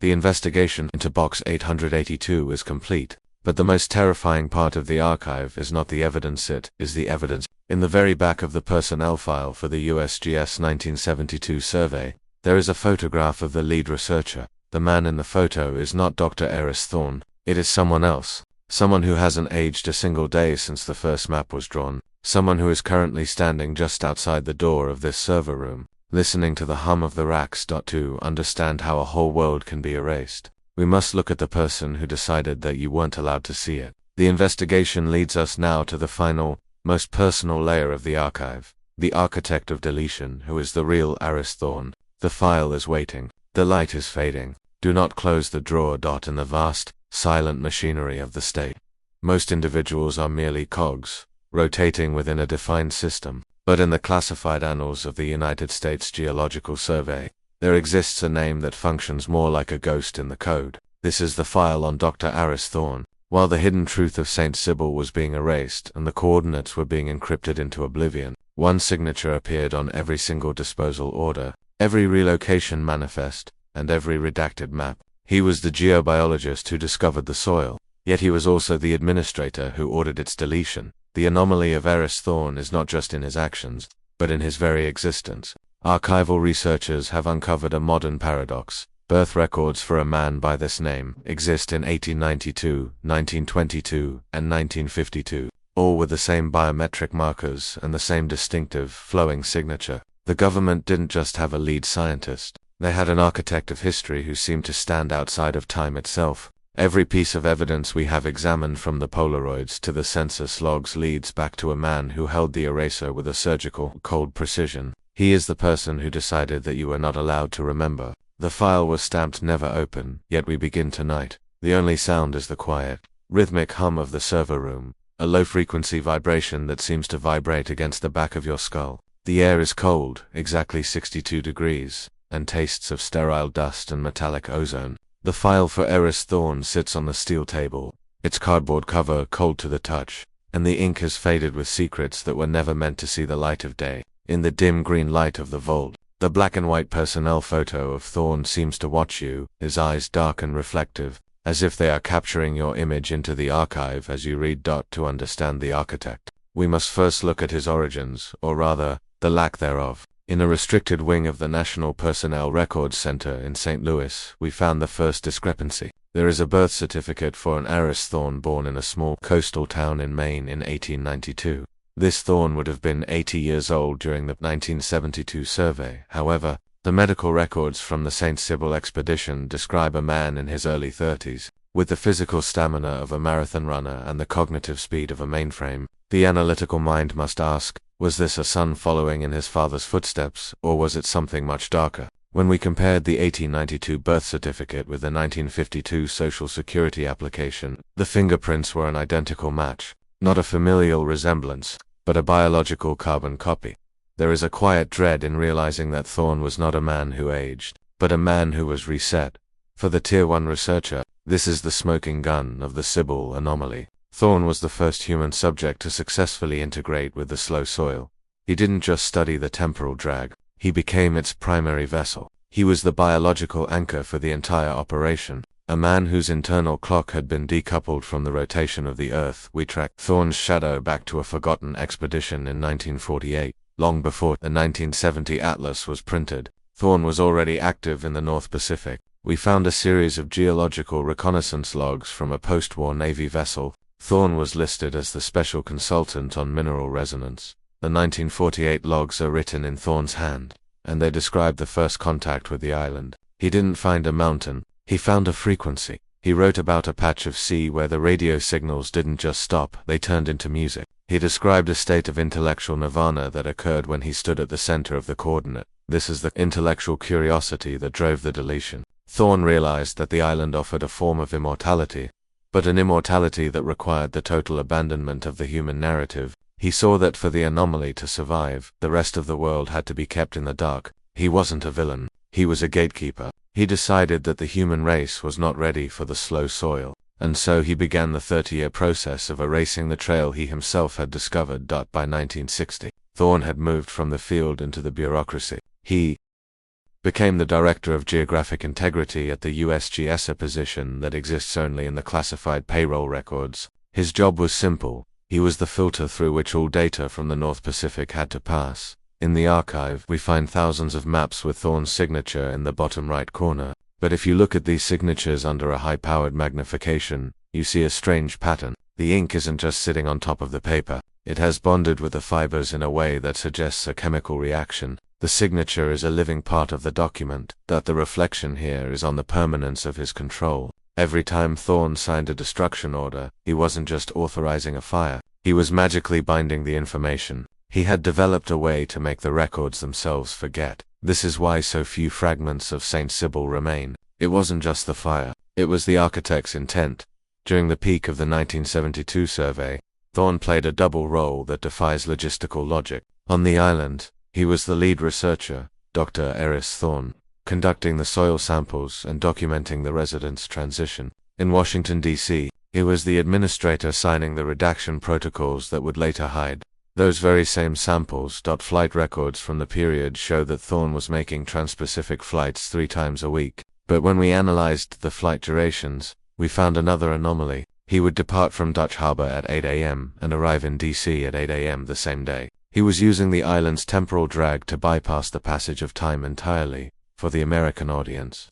This represents the ultimate insider trading. Thorne was trading in time. He was living 48 hours for every 24 experienced by the rest of the world. He was building the archive while the history was still happening. He was the author and the editor of the same tragic story. In 1995, a team of archival renovators discovered a hidden office in the sub-basement of the USGS headquarters in Reston, Virginia. The door was unmarked and had no handle. It had been sealed behind a layer of drywall for 20 years. When they broke through, they found Dr. Thorne's personal sanctuary. The office was perfectly preserved, as if Thorne had stepped out for lunch in 1974 and never returned. There was a half-empty cup of coffee on the desk, the liquid now a solidified black disk. There was a calendar on the wall, but it didn't show months or days. It showed vibrational scales and temporal alignments. The intellectual dread of the renovators was palpable. They reported that the clocks in the office were all moving at different speeds, one spinning wildly fast,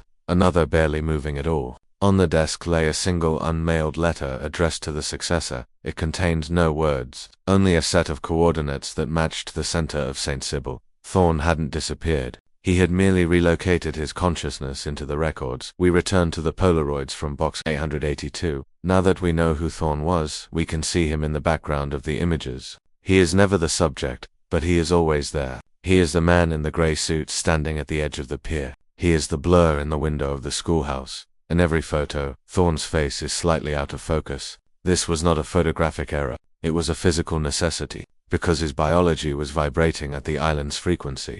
The camera's shutter could not capture his features clearly. He was a ghost in his own documentation. The analytical mind reflects on the loneliness of such an existence. To be the only person who remembers the world as it was, and the only person who knows it, must be destroyed. Thorne was the curator of a museum that was being burned down while he stood inside it. He was the architect of his own isolation. By the mid-wars, Thorne's work had attracted the attention of the black budget agencies. The CIA's Office of Scientific Intelligence created a special task force known as Project Architect. Their goal was to replicate Thorne's temporal metabolism for use in clandestine operations.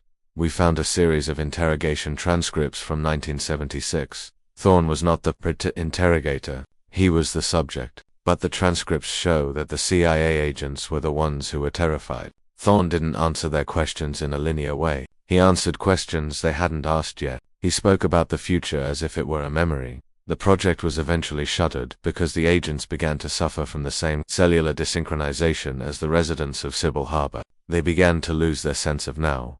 Thorne, however, remained unaffected.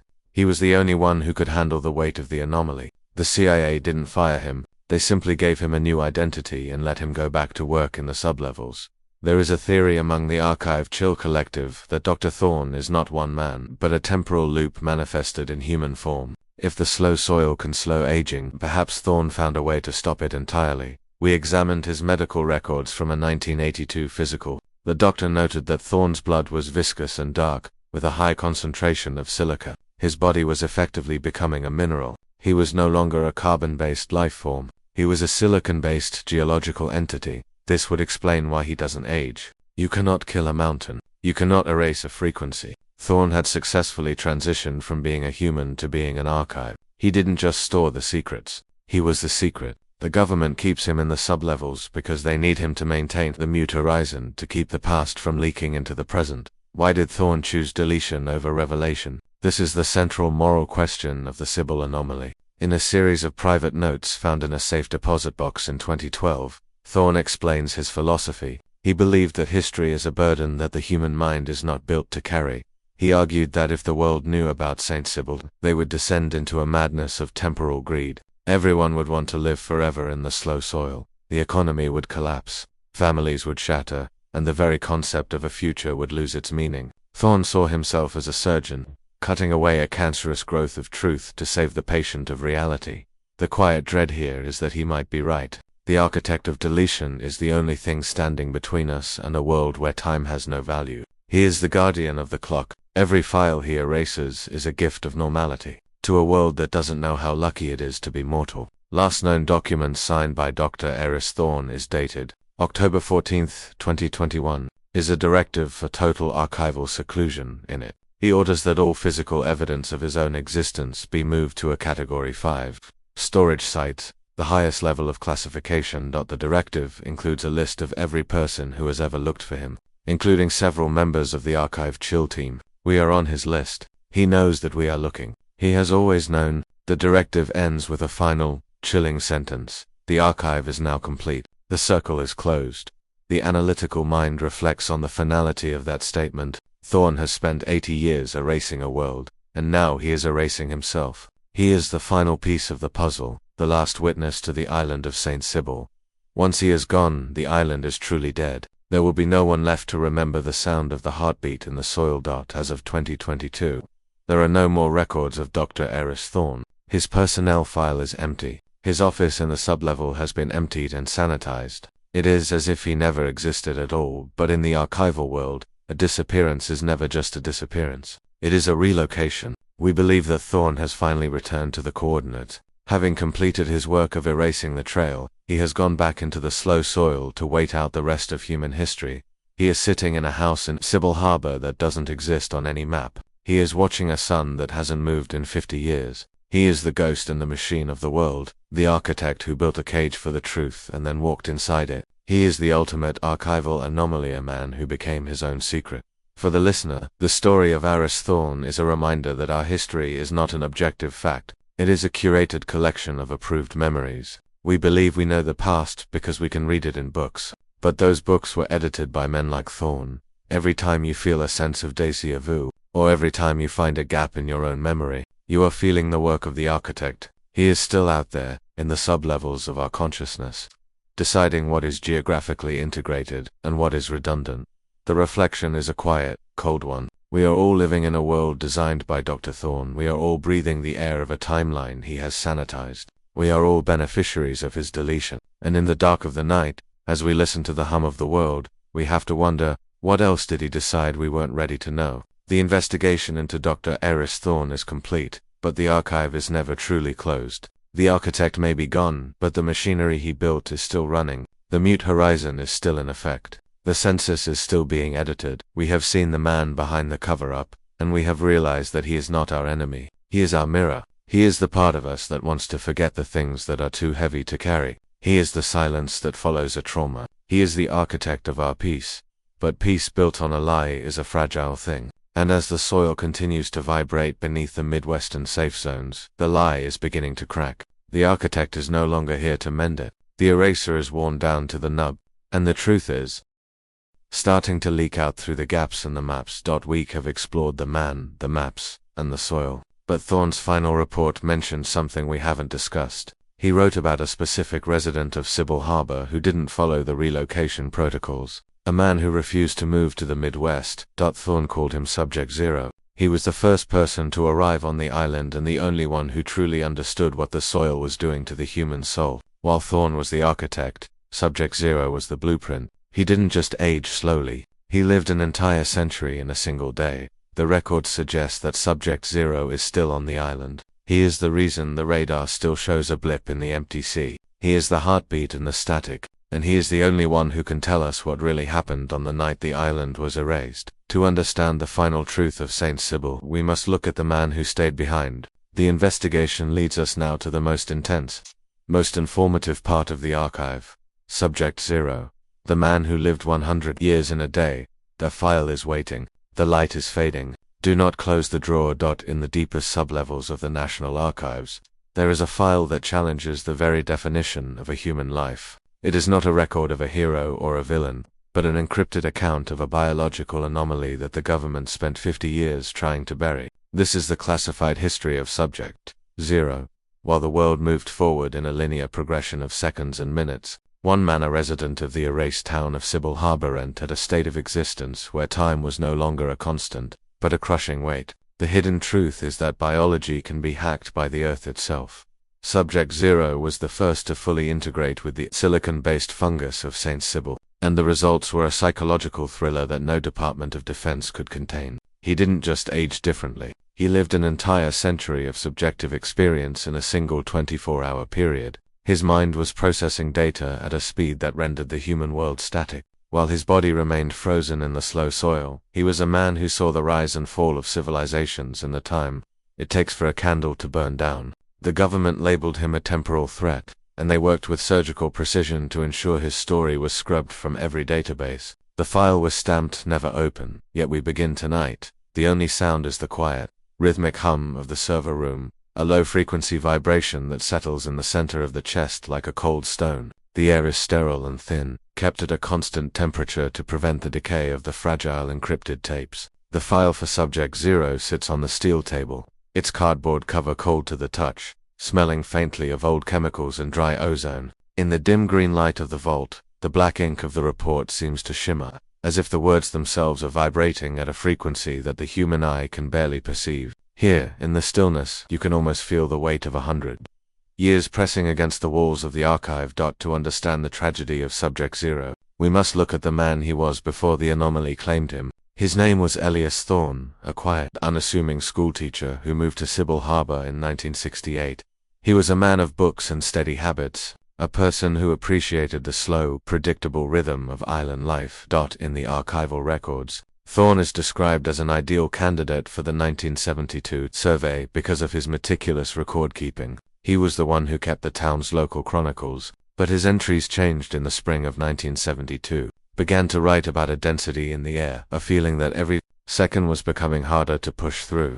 Analytical mind reflects on the early stages of his transition. Thorne wasn't just breathing the air of the island, he was inhaling the spores of the silicon fungus. These spores were crossing the blood-brain barrier and recoding his neural pathways. He was becoming a biological antenna for the island's temporal drag. By the time Dr. Aris Thorne, the architect of deletion, arrived to take soil samples, Elias had already become the first native of the slow soil. Thorne's personal journals from this period are a study in intellectual dread. He writes about watching a bird fly across the harbor and seeing every individual beat of its wings as a distinct, minute-long event. To the rest of the world, the bird crossed the sky in seconds. To Elias Thorne, it was a journey that took an hour of focused observation. When the government realized what was happening to Elias Thorne, they didn't offer medical help. They established a clandestine observation unit inside his own home. This is where the file becomes truly chilling. The medical logs, recorded by a rotating team of Navy doctors, describe a man who was physically present but mentally distant. Thorne would sit in a wooden chair for 18 hours without blinking. To the doctors, he looked catatonic, but when they performed an EEG and analysis of his brainwaves, they found that his neural activity was 10,000 times higher than a normal human's.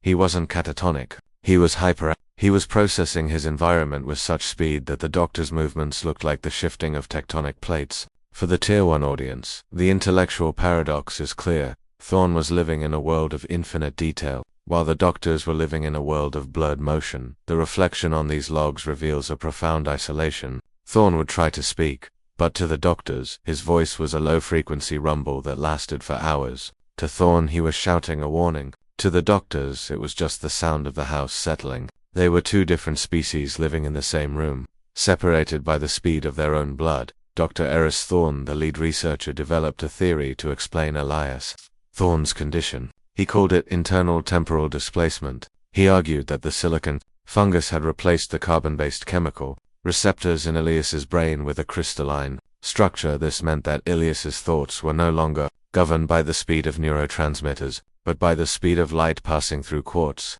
He was no longer thinking at the speed of life. He was thinking at the speed of physics. For every second that passed in the outside world, Elias experienced nearly an hour of subjective thought. The analytical dread of this theory is the realization of the mental toll. Imagine having to wait an hour for a single drop of water to fall from a faucet. Imagine a conversation where a single hello takes a full day to hear. This was the reality for Subject 0.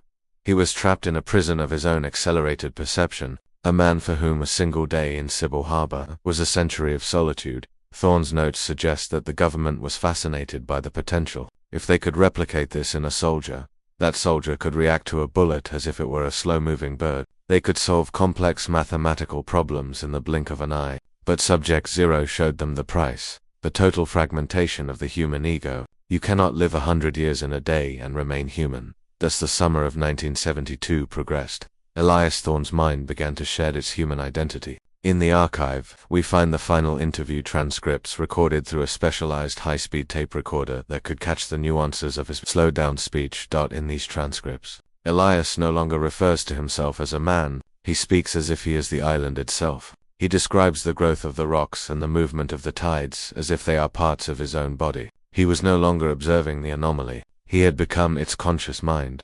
The intellectual reflection here is on the nature of memory. Aris could remember every single flake of snow that fell in the winter of 1971.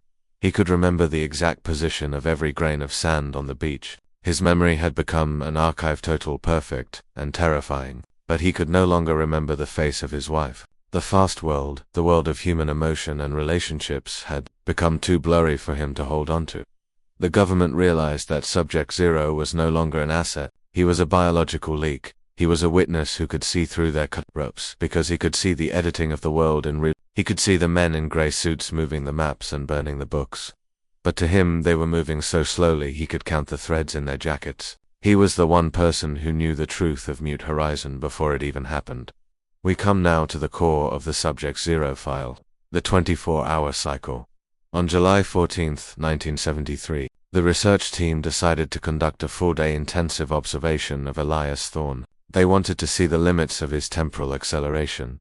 During that 24-hour period, Thorne remained perfectly still in his chair, but his eyes when viewed through a high-speed camera were moving with frantic energy. The archival analysis of his visual tracking shows that he was watching the sunlight move across the floor. To him, the sun wasn't a steady light. It was a strobe flickering with the intensity of 1,000 years of history. In his diary, which he managed to write in a cramped, microscopic hand during that single day, he recorded over 50,000 words. He wrote about the rise of the new Earth and the death of the sun. He was having visions of the deep future, brought on by his brain's inability to find a stopping point for its own processing speed. The analytical mind reflects on the horror of that day. Aris Thorne lived a lifetime of thought, a lifetime of observation, and a lifetime of loneliness between sunrise and sunset. When the doctors checked on him the next morning, they found that his hair had turned entirely white, not from stress, but because his biological clock had quite literally run out of time. His cells were still young, but his spirit was ancient. In late 1973, the order came down from the architect of deletion to move Subject Zero to the mainland. They wanted him in a controlled lab at Langley. They wanted to dissect the clock in his brain, but Subject Zero could not be moved. The moment the extraction team tried to lift him from his chair, Thorne's body began to vibrate with such intensity that the light-lined floor beneath him cracked. He had become geographically anchored. His biology was now so deeply integrated with the St. Sibyl soil that removing him was like trying to pull a mountain out of the earth. The archival footage of the extraction failure is a masterpiece of quiet dread.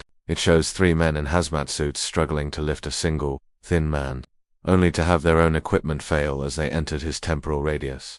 The watches on their wrists exploded. The film in their cameras melted. Subject Zero wasn't just living in a different time. He was projecting a field of temporal interference that protected him from the state.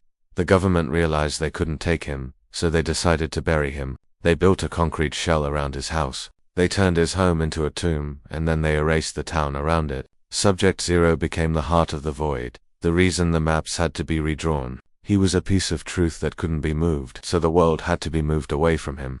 Even after the concrete shell was poured, Subject Zero found a way to communicate. In 1978, a technician working at a remote radio outpost in the Hollow Oceans recorded a strange signal. The signal was a series of low-frequency pulses. When the technician sped the recording up by a factor of 10,000, he heard a human voice. It was Aris Thorne. He wasn't asking for help. He was giving an archival accounting of the year 2024. He spoke about the digital deletion and the great silence that was coming. He spoke about the people who would one day listen to these files, people like you seeking the truth in a world of edited history. For the American listener, this is the ultimate intellectual hook. Subject Zero isn't just a man from the past. He is a witness to our present. The archival reflection on this signal is one of profound dread. If Aris Thorne could see our time in 1978, what else did he see? The signal ended with a single, clear sentence. The map is a lie, but the ground remembers. Then, the radio went silent. The government tracked the source to the coordinates of the erased island, but when they arrived, they found only empty sea. Thorne had successfully desynchronized his entire existence. Is Aris Thorne still alive? The Archive Chill Collective has analyzed the recent sonar data from the North Pacific. In the exact spot where Sybil Harbor once stood, there is a rhythmic thump that occurs exactly once every 86 seconds. This is the pulse of the island, but it is also the pulse of Subject Zero. Because his time is so slow, he is still in the middle of his first day since the extraction failed. To him, the year 1974 hasn't ended. He is still sitting in that chair, watching the dust motes dance in the light of a sun that set 50 years ago. He is in a state of biological stasis. He doesn't need to eat. He doesn't need to breathe. He is being sustained by the silicon fungus, a living fossil of the 1970s. The government keeps a satellite permanently positioned over the coordinates, not to find him, but to make sure he doesn't resynchronize. If Subject Zero ever caught up to our time, the temporal shock would be enough to shatter the maps of the entire world. The analytical mind considers the implications of such a life. Thorne is the ultimate archivist. He is the only person who holds the unedited memory of St. Sybil. He is the master file that the state could never delete. He is waiting for a time when the world is ready to slow down and listen to what he saw in that single eternal day. We look now at the Thorne-Vance correspondence, letters that Sarah Vance wrote to the empty air after Elias became Subject Zero. These letters, found in a Midwestern attic in 2015, give us a window into the emotional horror of the anomaly. Sarah wrote, "I sit next to him, and I can see his eyes moving, but I know he is 100 years away from me. I touch his hand, and it feels like cold marble. I tell him I love him, but I know it will take 10 years for my voice to reach his ears. We are in the same bed, but we are in different centuries." There is a quiet dread in this reflection. The slow soil didn't just take Elias, it destroyed the possibility of human connection. For the American audience, this is the dark side of the immortality dream. We want to live forever, but we forget that life is only meaningful when it is shared. Aris Thorne is immortal, but he is the loneliest man in history. The archival files show that Sarah Vance was eventually relocated to Nebraska, but she never stopped writing to Elias.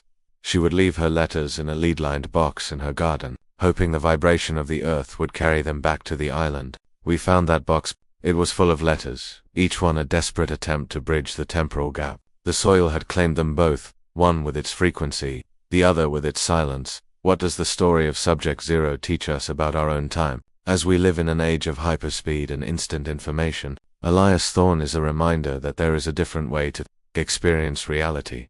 The archive chill is the sensation of slowing down enough to see the cracks in the world. When you listen to this narration, you are performing a minor version of the Thorne transition. You are letting the noise of the world fade away. You are entering the slow soil of history. The government fears Subject O, because he represents a form of ungovernable perception. You cannot control a man who sees 100 years in a day. You cannot lie to a man who can watch the ink dry on your forged documents. Subject Zero is the ultimate rebel, not because he fought the state, but because he simply outweighed them.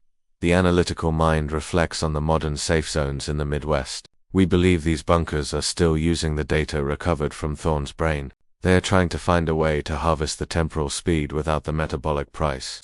They are trying to build an elite class of time architects who can live 1,000 years while we live 80. Subject Zero was the prototype, the tragic first draft of a future that is already being built beneath our feet. As we move toward the conclusion of the Subject Zero file, we find a final, unsettling detail. In 2022, a security camera in the sublevel of the National Archives captured a blurred image of a man sitting in a chair in the restricted wing. The man didn't move for 72 hours. He didn't blink. He didn't breathe. When security arrived to investigate, the chair was empty. But on the seat of the chair, they found a single perfect quartz crystal. The intellectual dread of the archival staff was profound. They realized that Subject Zero hadn't just desynchronized from the island. He had learned how to travel through the archival network. He was visiting the records of his own life. He was checking the files to see if we were still paying attention. The reflection here is a cold one. Subject Zero is the ghost in our documentation. He is the reason the servers glitch at 3 a.m. He is the reason the ink on the map seems to shift when you aren't looking. He is the living memory of St. Sybil, and he is making sure that the hidden truth is never fully erased. We sit here in the archive, the green light reflecting off the steel shelves, and we realize that the 1970 atlas was right. The island had to exist because Aris Thorne was there to witness it. The map was a reflection of his mind. And the mind was a reflection of the soil. Every document we have found, the medical logs, the diaries, the radio signals, leads back to the same terrifying conclusion. Our perception of time is a fragile consensus, easily shattered by a handful of Alaskan earth. Aris Thorne didn't go mad. He simply saw too much of the truth at once. The archive chill is the sound of that truth being whispered across the decades. It is the realization that the world is much older, much slower, and much deeper than the history books allow. Subject Zero is the guardian of that depth, the man who sacrificed his humanity to become a monument to the forgotten. As you drift toward sleep, imagine Aris Thorne sitting in his chair in the center of the void. Imagine the silence of his 100-year day. He is listening to the heartbeat of the island, and he is listening to you. He is the bridge between the erased past and the classified future. We have explored the man who lived a century in a day. We have seen the biological cost of the slow soil and the psychological terror of temporal isolation. But Aris Thorne's story is only the human layer of the anomaly. The record suggests that while the government was studying Subject Zero, they noticed something even more disturbing in the waters surrounding the island. The temporal drag wasn't just affecting the humans on the shore, it was affecting the signals in the deep sea. The Navy reported a series of ghost blips on their radar, objects that moved with impossible speed, then vanished into the static. They called these the modern echoes. They realized that St. Sibyl hadn't just erased the past. It had created a ripple in the present that is still being felt by ships and planes today. To understand why the North Pacific remains a blind spot in our modern global positioning systems, we must look at the digital residue of the island. The investigation leads us now to the most technical, most paranoid part of the archive: GPS. Glitches in the silent sea, the modern echoes. The file is waiting. The light is fading. Do not close the drawer. We live in an age where the invisible threads of global positioning satellites dictate the very flow of human civilization. We trust the glowing blue dot on our screens with an almost religious certainty. But in the deep, classified subsectors of maritime navigation, there is a growing, encrypted terror that the dot is lying to us. Tonight, we look at the anomaly of the silent sea. Since 2014, a series of high-precision navigational logs have been systematically erased from public servers because they reveal a hidden truth. There is a hole in the sky, in a specific quadrant of the North Pacific, the exact location of the erased island of St. Sibyl. Modern GPS signals do not just fail, they echo. Ships equipped with the most advanced Navstar receivers report phantom pings coordinates that place them in a town that officially does not exist. These are the modern echoes of a 1974 cover-up, a digital residue of the slow soil that is now interfering with the atomic clocks of the 21st century. Pilots flying at 30,000 feet report their instrumentation losing hours of time in a matter of seconds, a temporal anomaly that the government labels atmospheric interference. But the file tells a different story. It tells the story of an island that was removed from the map but refused to leave the planet. The file was stamped "Never Open," yet we begin tonight. The only sound in this restricted archival wing is the quiet, rhythmic hum of the servo racks, a low-frequency pulse that feels like a heartbeat vibrating through the steel floor. The air is cold and sterile, tasting of filtered dust and the faint, bitter scent of electrical ozone. The file for the modern echoes sits on the steel table, its cardboard cover cold to the touch, and the white ink of the classification stamps seems to glow under the dim green light. In the stillness of the vault, the digital static on the monitor screen looks like falling snow, a visual reminder that even our most advanced technology is vulnerable to the ghosts of the past. To understand why the sea has gone silent, we must first understand the physics of the global positioning system. GPS does not calculate distance, it calculates time. Every satellite in the Navstar constellation carries a high-precision atomic clock, synchronized to a billionth of a second. When your receiver calculates its position, it is actually measuring the tiny difference in time it takes for a signal to travel from space to your hand. But time, as we discovered in the files of Dr. Aris Thorne, is not a constant. In the North Pacific, the slow soil of St. Sibyl continues to emit a low-frequency temporal drag.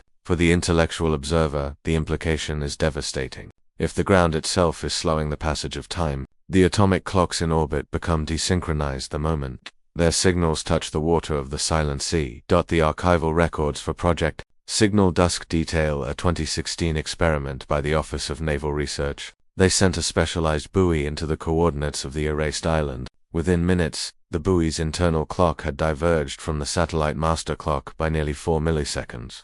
In the world of GPS, a 4 millisecond error translates to a positional discrepancy of over 700 miles. To the satellite, the buoy was in the middle of the Pacific. To the buoy, it was sitting in a harbor in Alaska that was deleted 50 years ago. This is the modern echo. The technology of the present is colliding with the biology of the past. The government has classified these incidents as signal spoofing by foreign adversaries, but the analytical mind sees the truth in the archival data. It isn't a spoof. It's a leak. The temporal frequency of St. Sybil is rising like a tide, and it is beginning to drown our digital reality. In the autumn of 2018, a commercial container ship, the SS was crossing the North Pacific on a routine route from Shanghai to Long Beach. The ship was a marvel of modern automation, guided by redundant GPS systems and AI-driven navigation. On the night of October 14th, at exactly 3 a.m., the Alidra vanished from the globalized tracking system. For 6 hours, the ship was a ghost. No radio contact, no satellite signature. When it finally re-emerged on radar, the captain reported a terrifying anomaly. He claimed that for those 6 hours, the ship's bridge was bathed in a cold, blue light, the same light described in the 1972 Polaroids of Box 882. He claimed the sea around them had turned into a mirror, perfectly still and dark. But the most unsettling evidence came from the ship's digital logs. While the outside world recorded a 6-hour disappearance, the ship's internal systems recorded only 12 seconds. To the crew, it was a momentary flicker of the lights. To the world, they were gone for a quarter of a day. This is the temporal folding described by Subject Zero. The ship had accidentally entered a pocket of slow soil resonance that had drifted away from the islands. Coordinates. The archive Chill has analyzed the ship's black box data. We found an encrypted audio file that the investigators missed. It isn't a recording of the crew, it's a recording of the sea itself. A rhythmic, low-frequency thump occurring every 86 seconds. The heartbeat of the erased island was speaking through the hull of a modern steel giant. If you look at a modern radar map of the North Pacific, you will notice a specific blind spot, a circle roughly the size of Manhattan where the data consistently glitches. The FAA and the Coast Guard labeled this anomalous propagation, a weather-related phenomenon, but in the archive, this circle is known as the void. The intellectual dread of the radar void comes from what it does to the human mind. Pilots flying over the silent sea report a sensation of geographic nausea. Their instruments tell them they are flying straight, but their eyes tell them the horizon is tilting. Their GPS tells them they are over water, but their intuition tells them there is something solid beneath the clouds. This is the effect of the modern echo on human consciousness. We are so reliant on our digital maps that when the maps fail, our brains cannot process the reality. We found a 2021 report from a civilian pilot, a former Air Force navigator, who claimed he saw a ghost mountain rising out of the fog at the coordinates of St. Sybil. He attempted to photograph it, but his digital camera returned only a screen of gray static. The government's response was a clinical erasure of the pilot's license. They argued he was suffering from hypoxia-induced hallucinations. But the archive Chill has the telemetry from his plane. At the moment he saw the mountain, his altimeter recorded a sudden, impossible jump of 4,000 feet. He wasn't hallucinating. He was being lifted by the atmospheric drag of a landmass that officially no longer exists. The Tier 1 audience must understand that the battle for the North Pacific is currently being fought in the L-band, the frequency range used by GPS satellites. In 2022, a secret project codenamed Neon Silence was launched by the Space Force. Their goal was to mask the signals coming from the Silent Sea. Project failed because the island's frequency is not electronic, it is biological. You cannot jam a signal that is generated by the vibration of silicon-based fungus in the permafrost. The more the government tries to broadcast correction signals into the void, the more the void absorbs them. We found a series of spectral analysis charts from the project. They show that the Silent Sea is acting like a giant, liquid lens. It is focusing the satellite signals into a single, intense pointer data spire that points directly at the coordinates of Sybil Harbor. The island is literally eating the information of the modern world to sustain its own reality. The reflection here is a cold one. We believe we are the masters of the air because we have filled it with data. But the archive reminds us that the Earth is older and heavier than any signal. The island of St. Sybil is not just a ghost. It is a predator. It is slowly consuming the digital infrastructure of the North Pacific, creating a silent zone that is expanding with every passing year. Perhaps the most terrifying modern echo is the one occurring inside our own digital databases. In 2024, a data analyst at the Social Security Administration noticed a series of ghost profiles that were being auto-generated by the system.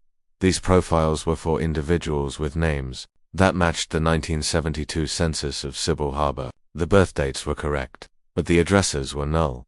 The analysts found that these profiles were living.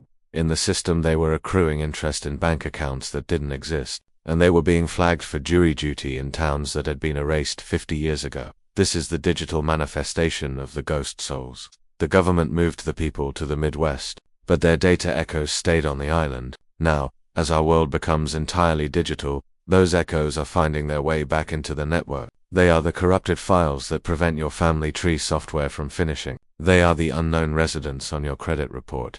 The analytical mind dreads the conclusion. The slow soil hasn't just infected the earth, it has infected the data. The 400 missing souls are no longer in Nebraska, they are in the servers. They are the digital fungus that is slowly rewriting the administrative record of the United States. The 1972 census was a count of the living. The 2024 echo is a count of the void. In 2023, an independent research vessel, the Evo Archon, was conducting seafloor mapping near the Aleutian Trench. They lowered a high-frequency multi-beam sonar system into the water. What they recorded was not a map, but a scream. The sonar didn't return a visual of the ocean floor. It returned an audio file of a human voice, stretched and distorted by the pressure of the deep sea. When the Archive Chill Collective processed the audio, we found that it was a recording of a classroom. A teacher, Aris Thorne, was giving a lesson on geography.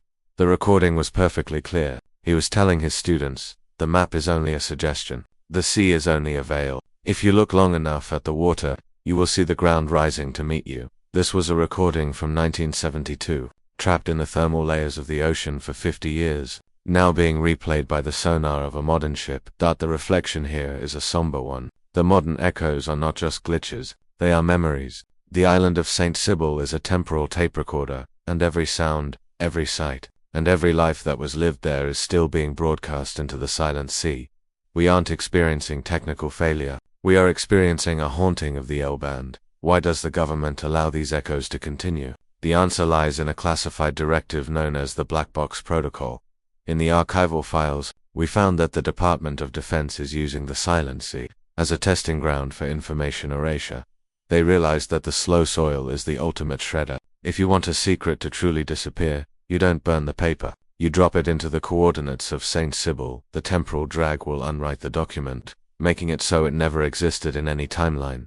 This leads to a quiet dread for the modern citizen. How many of our own history's disappeared events were actually dropped into the Silent Sea? The 1974 recall was the prototype. Since then, thousands of files, people, and anomalies have been desynchronized in the North Pacific. The modern echoes we see today are the fragments that the shredder missed, the digital dust of 1,000 erased secrets.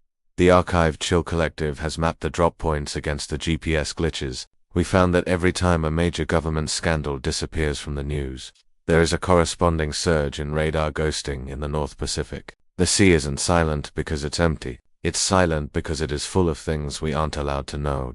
In 2025, a team of Silicon Valley engineers unaware of the Mute Horizon protocols attempted to clean up the North Pacific GPS data. They developed an algorithm called EchoKill to filter out the phantom pings. Within 48 hours of the algorithm's deployment, the entire engineering team was placed under administrative quarantine. Their servers were seized by the Department of Homeland Security. Their code was encrypted with a key that technically doesn't exist. The analytical mind reflects on the speed of the suppression. The government doesn't want the sea to be clean. They need the noise. The modern echoes are the only thing keeping the island from resynchronizing with our reality. If we ever filtered out the glitches, we would see St. Sybil in height. We would see the lighthouse, the harbor, and the people. And if we saw them, we would have to acknowledge that our own maps are the true lie. The Archive Chill has obtained a fragment of the EchoKill source code. We found that the algorithm didn't just find glitches. It found a city of light. The final frame of the processing data showed a thriving metropolitan area in the middle of the North Pacific, a city that looked like it was built in 1972, but had been evolving for 1,000 years. For the Tier 1 audience, the story of the modern echoes is a psychological thriller about the loss of the self in a digital world. We are anchored to our location by our phones. When the GPS fails, we feel a profound sense of ontological terror, the fear that if the satellite can't see us, We aren't really there. The sailors who frequent the silent sea suffer from digital drift. They spend months in a zone where their coordinates are never stable. They report feeling untethered from their own lives. They forget the names of their children. They forget why they are at sea. This is the slow soil affecting the human psyche through the medium of the machine. The anomaly is no longer just in the ground. It is in the interface. The archive chill is the sensation of your own blue dot flickering and then vanishing into the gray static of the silent sea. You are no longer a coordinate. You are an anomaly. The reflection here is a cold, clinical one. The state has decided that certain people, those who witness the quasar redundant data, they are the modern equivalent of the 400 souls. They are being recentered into a reality that is easier for the government to manage. Every GPS glitch is a minor mute horizon, a small-scale erasure of a single human experience. We look now at the interface anomaly reported by researchers in 2024. They found that when they used certain vintage 1970s hardware to connect to modern satellite networks, the modern echoes became intelligible. The old analog vacuum tubes were capable of catching the temporal drag in a way that modern silicon chips cannot. They recorded a series of archival broadcasts coming from the silent sea. These weren't radio shows. They were atmospheric memories. The archive contains a transcript of one such broadcast. It is a recording of a town hall meeting in Sybil Harbor, dated July 4, 1972. You can hear the sounds of children playing, the clinking of glasses, and the voice of Aris Thorne, the architect, giving a speech about the permanent future.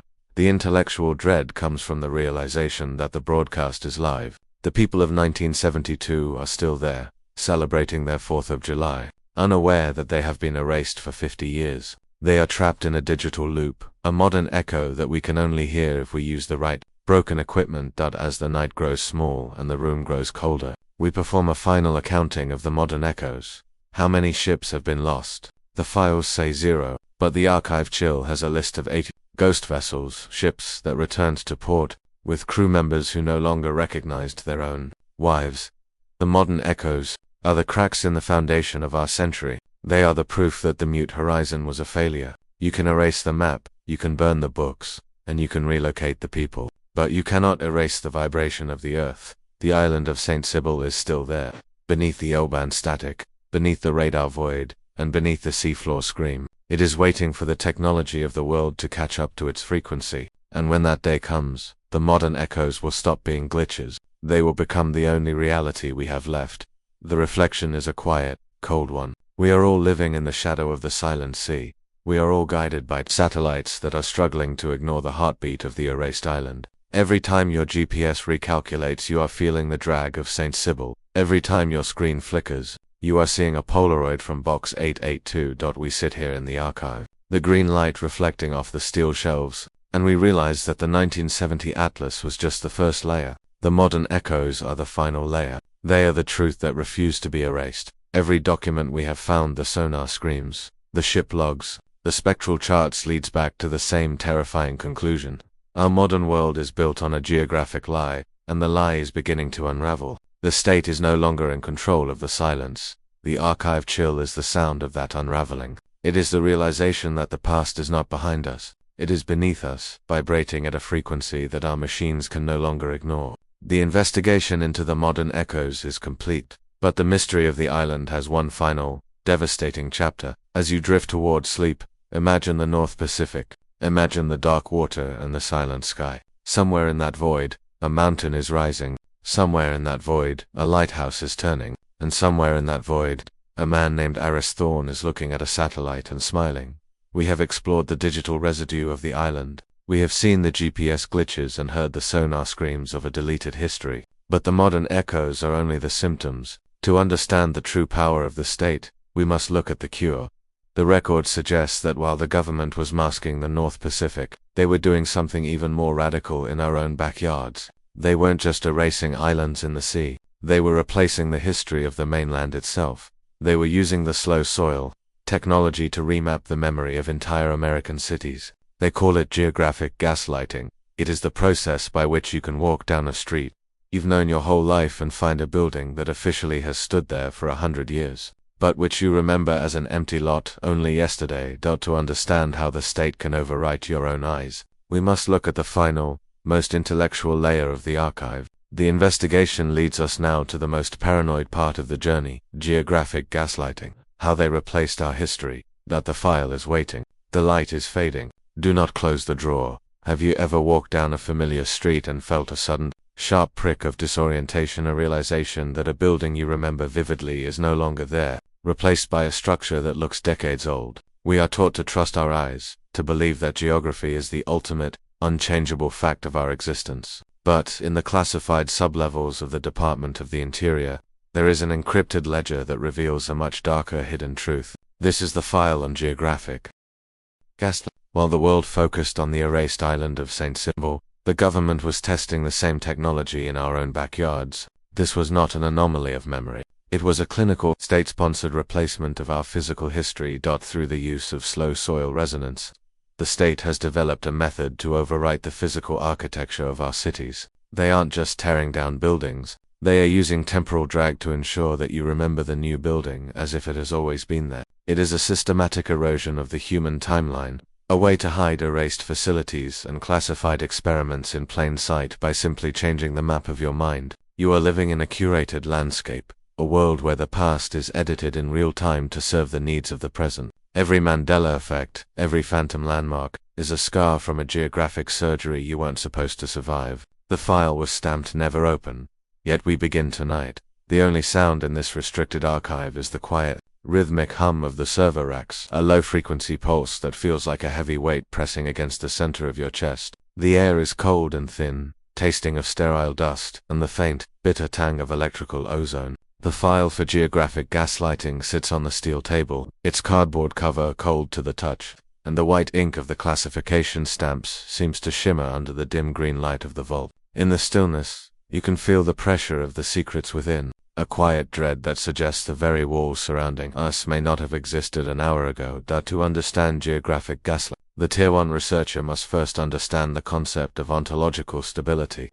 This is the academic term for our belief that the physical world is permanent. We assume that a mountain, a river, or a skyscraper is a fixed point in time, but the archival records of Project Mapping Glass suggest that the government views the physical world as a fluid medium, a canvas that can be scraped, clean and repainted whenever the narrative requires it. The intellectual trigger for this operation was the realization that you cannot hide a secret if it has a physical footprint. If you build a classified laboratory in the middle of Chicago, someone will eventually ask what is inside. But if you use slow soil to make the laboratory look like a 100-year-old library and you alter the archival records to show that the library was built in 1922, the secret becomes part of the scenery. It becomes invisible because it is normal. This is the cold, analytical heart of the protocol. It is not enough to lie about the present. You must overwrite the past. The government realized that the human brain is remarkably easy to trick if the environment supports the lie. If the maps, the property deeds, and the physical bricks all tell the same story, the human memory will eventually surrender. You will stop remembering the empty lot. You will stop asking where the old park went. You will accept the new history as the only history. We've found a 1982 memo from the architect of deletion, Dr. Aris Thorne. He wrote, "The most effective cage is the one that the prisoner remembers building himself." Thorne understood that by gaslighting our geographic reality, the state could control not just where we go, but how we think about our own heritage. We are a nation of people living in houses with forged birth certificates, walking streets that were born only yesterday. The most documented case of geographic gaslighting occurred in the winter of 1984, in a 3-block radius of Chicago's west side. For decades, this area was known for a specific landmark, the Miller Vance Foundry. It was a massive, soot-stained Victorian factory that had been the economic heart of the neighborhood since the late 19th century. On the night of February 14th, a localized temporal event was recorded by a clandestine USGS monitoring station. To the residents of Chicago, it was nothing more than a brief, flickering brownout. But when the sun rose on the 15th, the Miller Vance Foundry was gone. In its place stood a pristine, Art Deco post office. The brickwork was aged. The brass fittings were tarnished with 50 years of simulated oxidation. The signage claimed the building was established in 1935. The archive chill has analyzed the persistence logs of the neighborhood residents. For the first 48 hours, there was a state of collective hysteria. People walked to work and found a post office where their factory used to be. But within a week, the geographic inoculation took hold. When interviewed by undercover agents, the same residents began to claim that the factory had been torn down in the 30s. They began to remember going to the post office as children. How does this happen? The archive reveals that the government didn't just change the building, they seeded the local archives. They replaced a microfilm in the Chicago Public Library. They swapped the photographs in the Historical Society. And most importantly, they used a low-frequency memory pulse delivered through the city's power grid to synchronize the residents' brains with the new geographic data. They didn't just replace the foundry, they replaced the memory of the foundry. The technology behind this replacement is a direct descendant of the St. Sybil discovery. The government found that by mixing crushed slow soil minerals into the mortar of a new building, they could create a temporal anchor.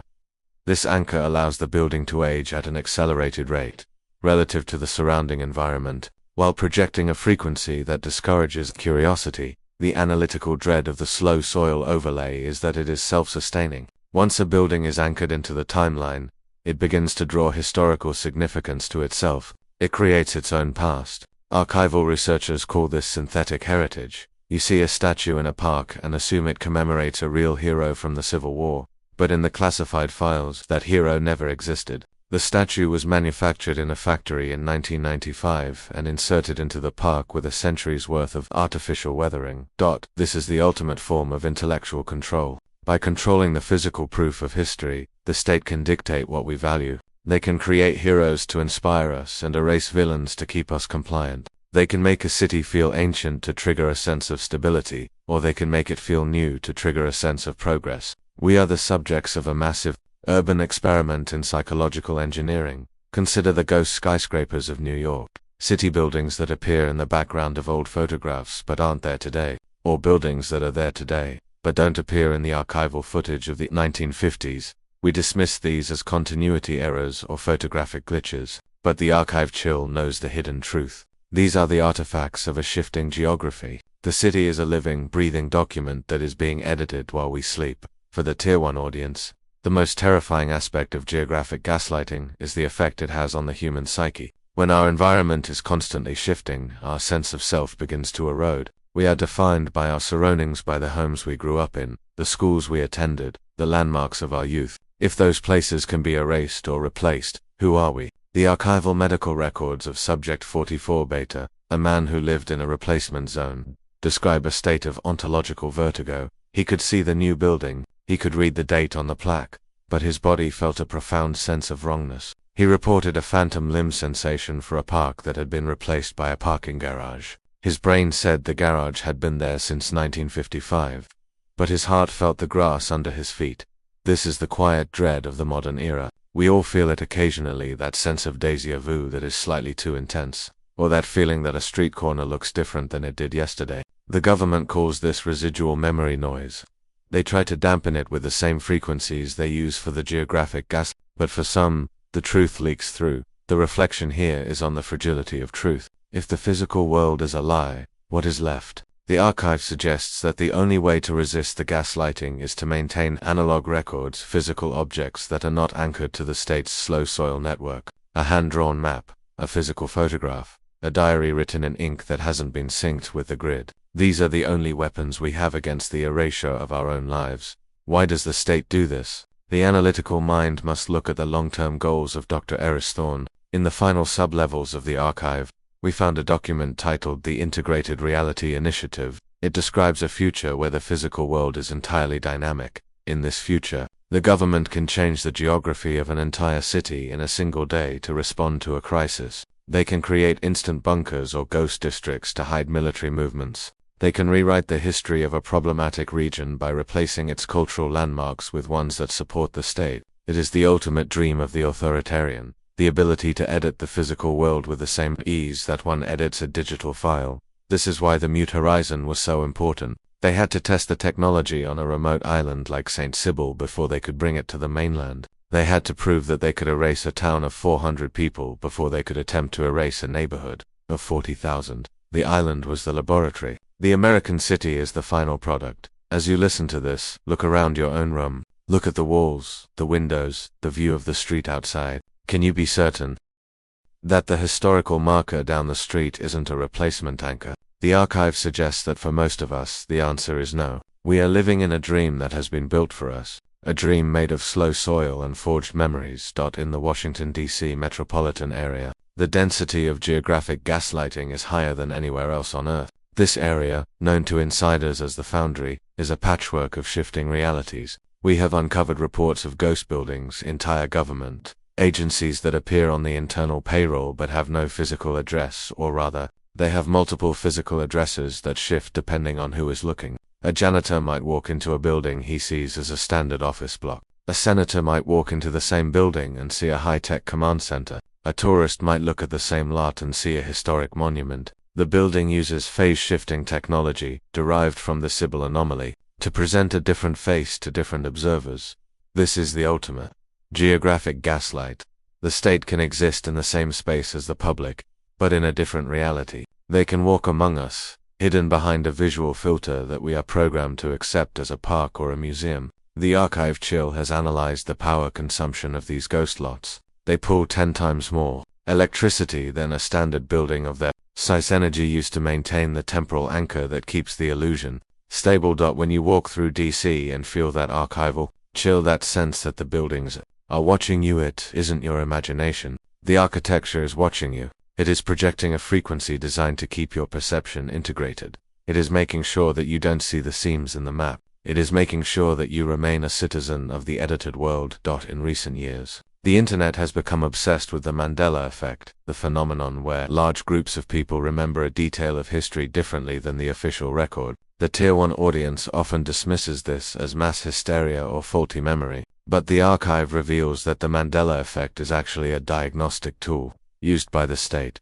The government uses these minor shifts in popular culture, the spelling of a brand name, the lines of a movie, to test the effectiveness of their geographic inoculation. If they can change a small detail and most people accept the new truth, they know they are ready to change a larger detail. If you can be convinced that a cartoon character's name has changed, you can be convinced that a skyscraper was always there. It is a form of social calibration.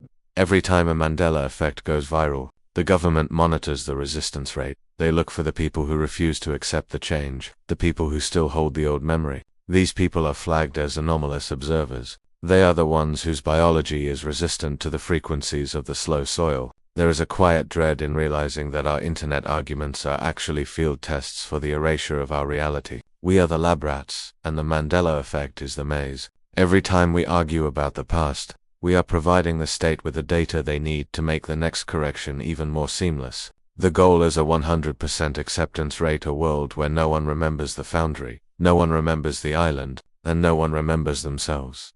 We return to the Mute Horizon Protocol of 1974. We previously discussed the recall of the 1971 atlas to erase the island, but our investigation has uncovered a second, even more classified recall that happened simultaneously. This was the mainland educational revision.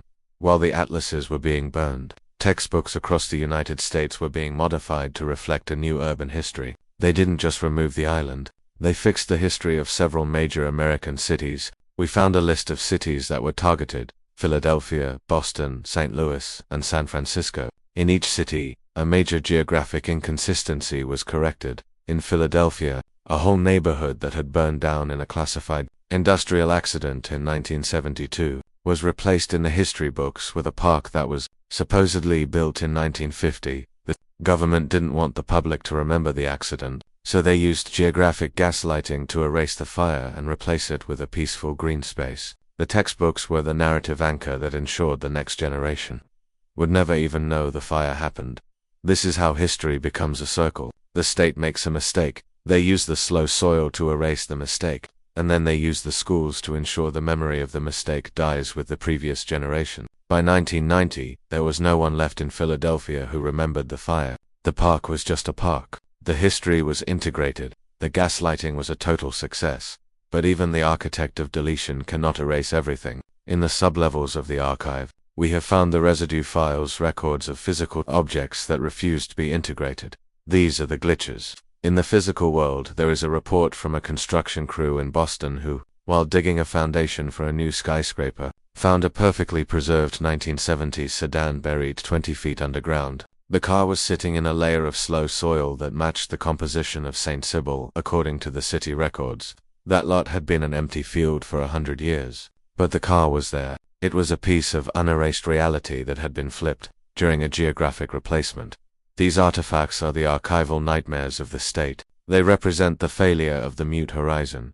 Every time a piece of the old world resurfaces, it threatens to trigger a mass desynchronization if enough people see the car. They might start to remember the neighborhood that used to be there. They might start to realize that their own history is a layer of paint. The government keeps these artifacts in lead-lined vaults, far away from the public eye. They are the black box items of our reality. They are the proof that the past is still there, buried under the replacement history, waiting for someone to dig it up. The archive chill is the sound of that shovel hitting the metal. It is the sound of the truth refusing to be stayed. How can we protect ourselves from geographic gaslighting? The archive suggests a technique called cognitive dissonance defense. It is the practice of consciously holding on to anomalous memories, even when the environment contradicts them. The intellectual dread of the state is the non-integrated citizen. This is a person who looks at the replacement building and says, "No, I remember the foundry." By speaking the truth out loud, you create a vibrational resistance. You interfere with the slow soil frequency. If enough people refuse to accept the gaslighting, the temporal anchor begins to fail. The building begins to look new again. The past begins to leak back into the present. This is why the archive chill is so important. By listening to these files, you are training your brain to see the seams. You are learning to recognize the signs of a geographic surgery. You are becoming a witness to the erased.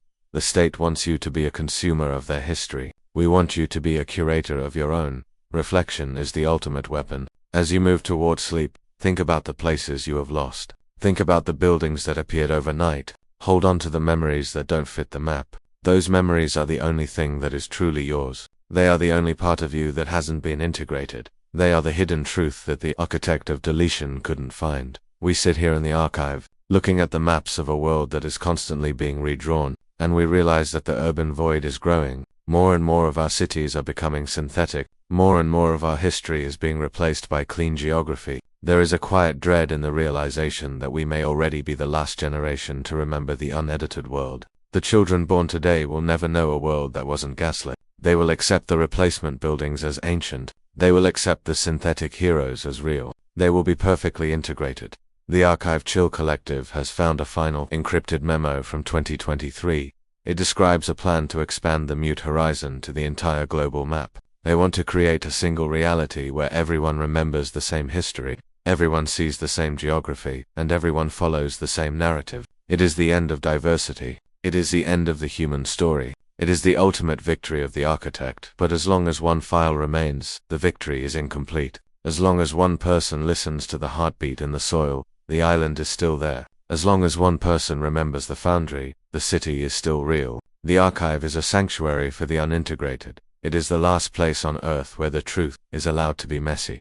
We have explored the scalpels, the anchors, and the revised textbooks. We have seen how the state can replace a foundry with a post office and a fire with a park. We have seen how they can overwrite your own eyes. But we have also seen the resilience of the human spirit. We have seen the residue files and the non-integrated citizens. We have seen that the truth has a way of resurfacing, no matter how much slow soil you pile on top of it. The history of the world is not what is written in the books. It is what is written in the hearts of those who refuse to forget.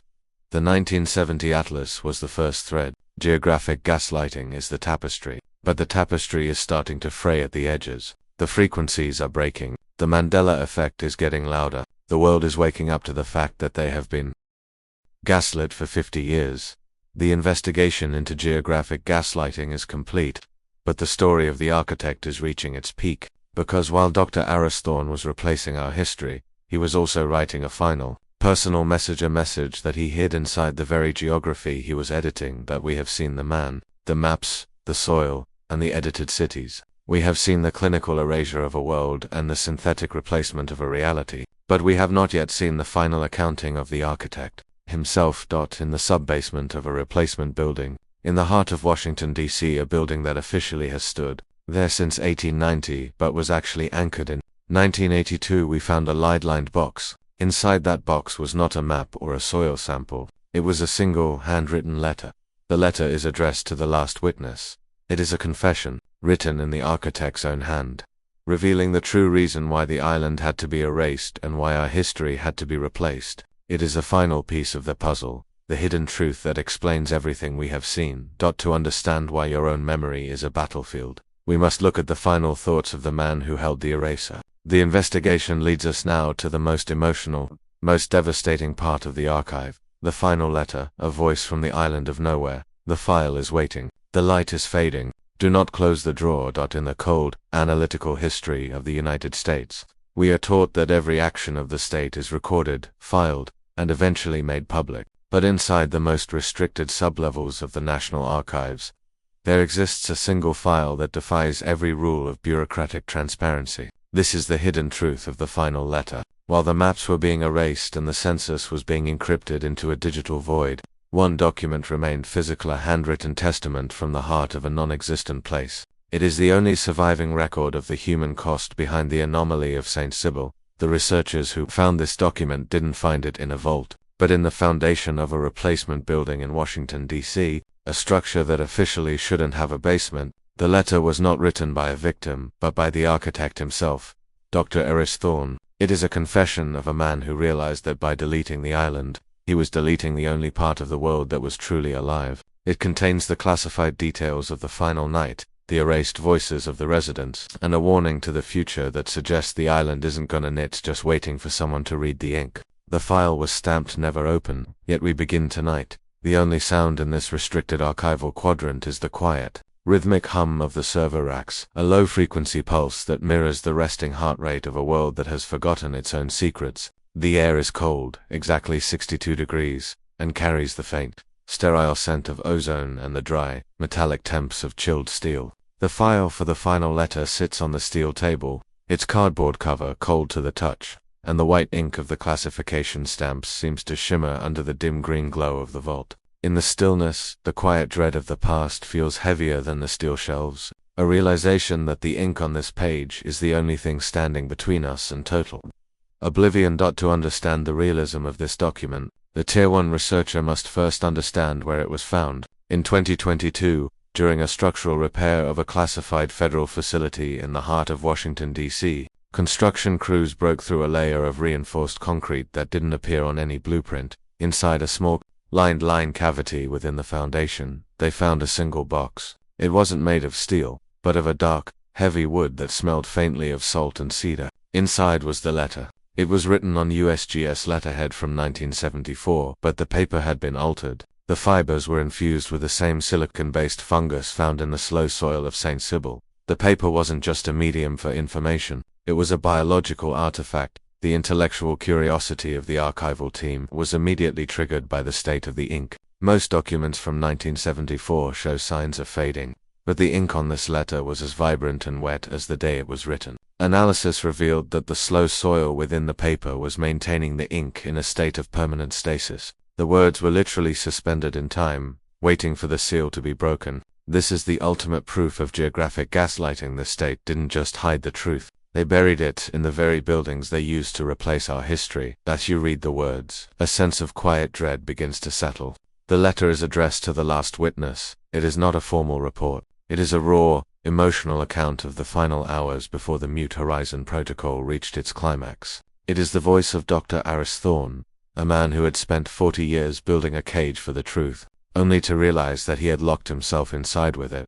The letter begins with a simple, devastating sentence. By the time you read this, I will be a ghost in your geography.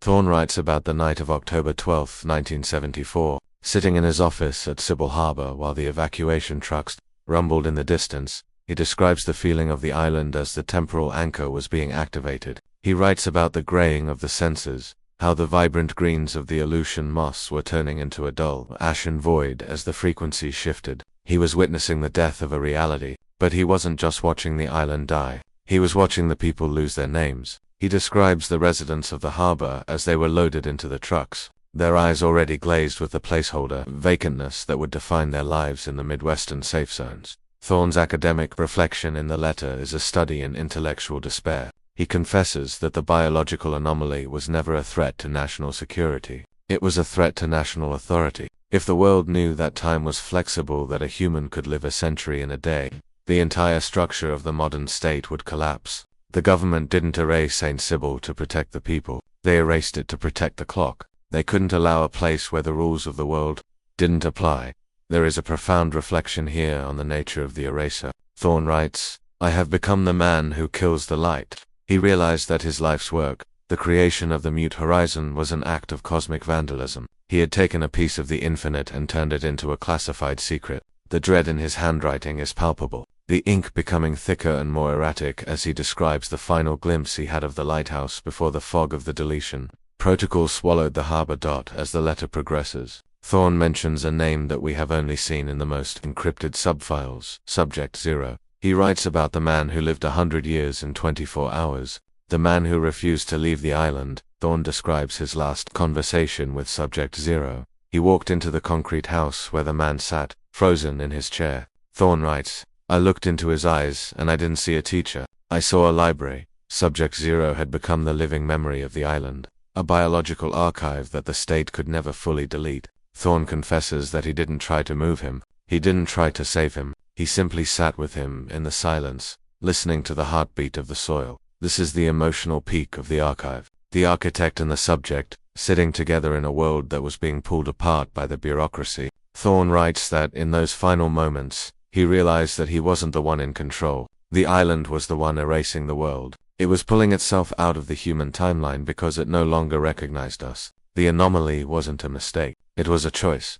The island was choosing to be nowhere. Thorne's description of the folding of the sea is both academic and terrifying. He describes the water around the island beginning to loop back on itself, creating the silent sea we see on modern radar. He realized that once the anchor was set, the island would exist in a permanent state of now, while the rest of history moved on without it. He writes, "We are leaving a hole in the Pacific, and the government thinks they can fill it with blue ink. But the hole is in the heart of the country." The final pages of the letter are a direct warning to the last witness, to those of us in 2024 and beyond who are uncovering these classified fragments. Thorne writes about the modern echoes and the geographic gaslighting as the inevitable results of the 1974 deletion. He warns that the slow soil cannot be contained in a basement forever. He writes that the vibration of the erased island is infectious. It spreads through the maps, through the census records, and eventually, through the digital network. He predicts a time when the replacement history will begin to crack, when people will start to remember the foundry,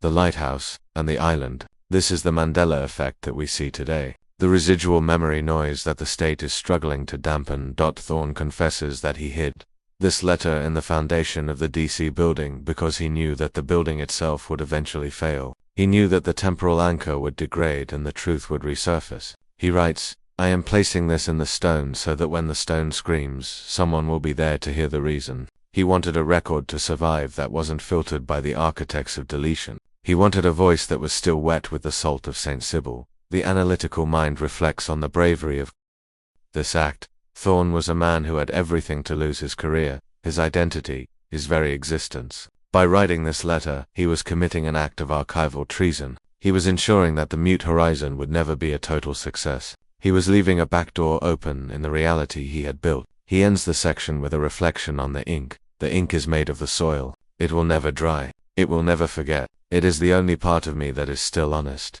We move to the closing of the letter, where Thorne describes the final minute before he boarded the last transport plane. He stood on the edge of the pier, the same pier seen in the Polaroids of Box 882. He writes about the sound of the ocean. It wasn't the sound of waves, but the sound of a rhythmic, low-frequency thump, the heartbeat of the erased island. He realized that the island wasn't being destroyed. It was being sealed. It was becoming a geographic tomb, and he was the one who had turned the key. He describes the look on the faces of the pilotsmen who had been inoculated against the They looked at the coordinates and saw only blue water. The intellectual dread of the architect is most profound here. He was the only one on the plane who could still see the lighthouse. He watched as the beam of light rotated one final time, cutting through the fog of the deletion protocol. He writes, "I saw the light, and then I saw the dark. And for the first time in my life, I was afraid of the dark." This is the confession of a man who realized that he had spent his life serving a master that valued silence over life. The letter ends not with a signature, but with a thumbprint, a print that we now know contains high concentrations of silica and silicon fungus. It is a biological signature, a part of the island itself. Thorne had become the anomaly he was trying to erase. He was the first resident of the island of nowhere, a man who would spend the rest of his life in the sublevels of the archive. watching the grey boxes and waiting for the truth to leak out. How did this letter survive the scrutiny of the modern security state? The archive suggests that the box was overlooked because it was geographically integrated.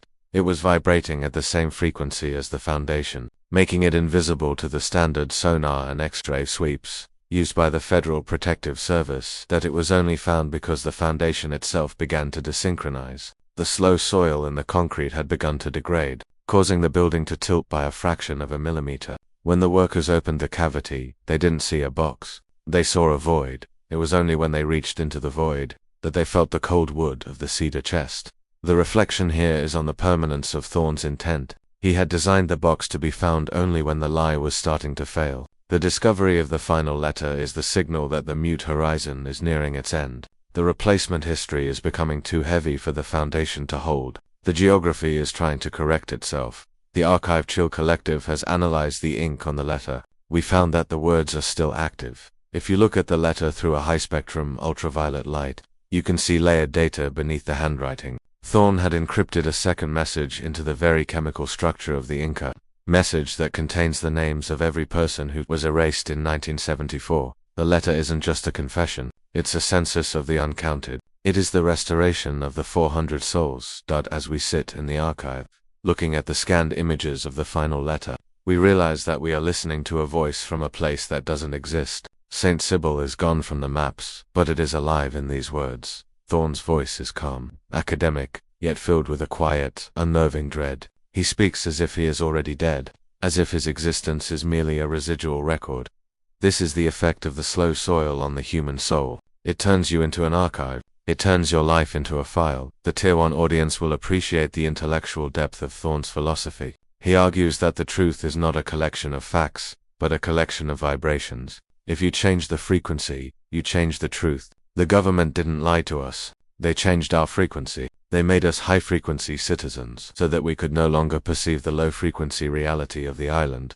This is why the letter feels so archival. It is a bridge between frequencies. By reading it, you are temporarily downsinking your perception. You are letting the slow soil of the island into your mind. You are becoming, for a moment, a resident of the island of nowhere. You are seeing the world through the eyes of the architect, eyes that saw the lighthouse and the dark, and knew the difference. The most unsettling detail of the letter is the way it reacts to the human touch. Archival technicians who handled the original document reported a sensation of pins and needles in their fingertips, a minor electrical discharge that lasted for hours. The slow soil in the paper is still trying to anchor itself to whoever touches it. The letter is looking for a new witness, a new vessel for the memory of St. Sybil. It is a living document, a piece of biological software that is trying to install itself into the human record. Thorne wrote, "Do not be afraid of the ink. The ink is the only part of you that will survive the next deletion." He realized that in a world of geographic gaslighting,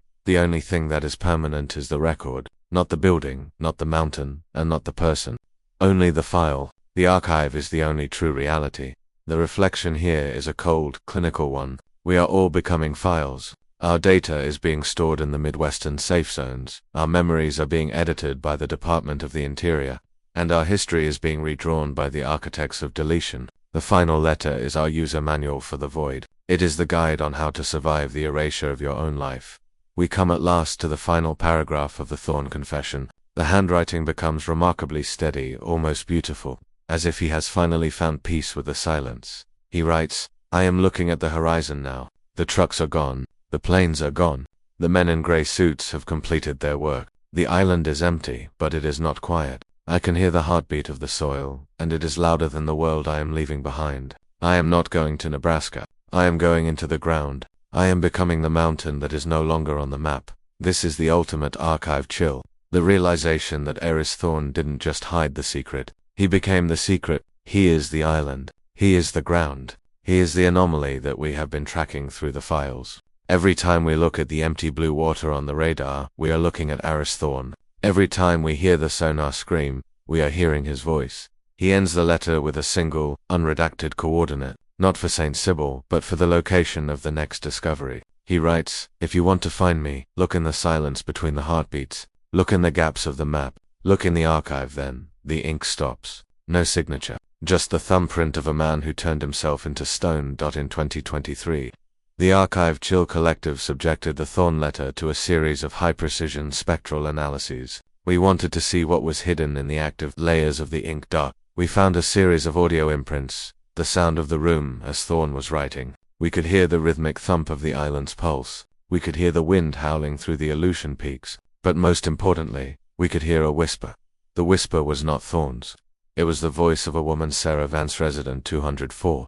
She was standing in the room with him. Even though the census said she was already in Nebraska, the modern echo of the letter tells a different story. It tells us that some part of the residents stayed behind. Some part of them refused to be relocated. The intellectual dread of this discovery is profound. It suggests that the relocation was a failure. The government moved the bodies, but the souls stayed with the soil. This is why the Midwestern safe zones are so quiet, so hollow. The people there are placeholder entities because their essence is still on the island. The final letter is the container for their true selves. It is the census of the ghosts. We sit here in the archive looking at the scanned images of the final letter, and we realize that the 1970 atlas was just the beginning. The letter is the final accounting of a world that was deemed too dangerous for the public to know. Every word Thorne wrote, every sensory cue he described, and every warning he gave, leads back to the same terrifying conclusion. Our reality is a curated illusion, a layer of paint over a very different, very old world. The island of St. Sibyl is the proof that the paint is starting to peel, that the archive chill is the sensation of that peeling. It is the realization that the world is not as solid as the textbooks say. It is made of ink,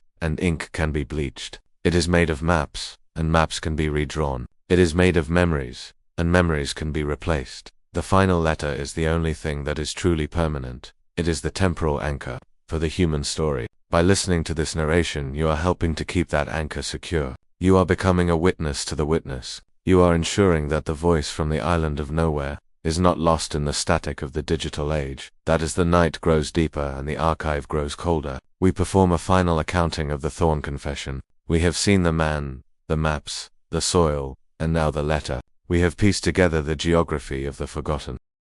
The investigation is complete. The hidden truth has been revealed. The island of St. Sibyl has been returned to the human record, but the story of the archive chill is never truly over, because while the final letter was being recovered, a new file was being opened in a different wing of the archive. A file that suggests that the slow soil isn't just in Alaska. A file that suggests that there are other deleted islands in our history, islands in the Atlantic, in the Indian Ocean, and in the very center of the American mainland. The mute horizon was not a localized event. It was a global protocol. The reflection for the listener is a quiet, cold one. You are the last witness that Thorne was writing to. You are the one who has to carry the weight of this information. You are the one who has to decide what to do with the truth of the erased world. We have heard the voice of the architect. We have seen the confession of a man who tried to erase the world. But Thorne's letter mentions one final detail that we haven't discussed. A detail that explains why the government is still looking for the 1971 atlas. He writes about a master key, a specific coordinate hidden in the topographical lines of the erased island. A coordinate that, if entered into a modern GPS system, wouldn't just find an island, it would find the entrance to the archive itself. The record suggests that while we are looking for the truth in the boxes, the state is looking for the truth in the geography. They are looking for the back door that Thorne left open in the foundation of our reality. They are terrified that someone like us will find the coordinate and unmask the maps once and for all. To understand how to find the entrance to the void, we must look at the final, most dangerous part of the archive. The investigation leads us now to the final climax of our journey, the unmasking. How to find the island of nowhere. The file is waiting. The light is fading. Do not close the drawer.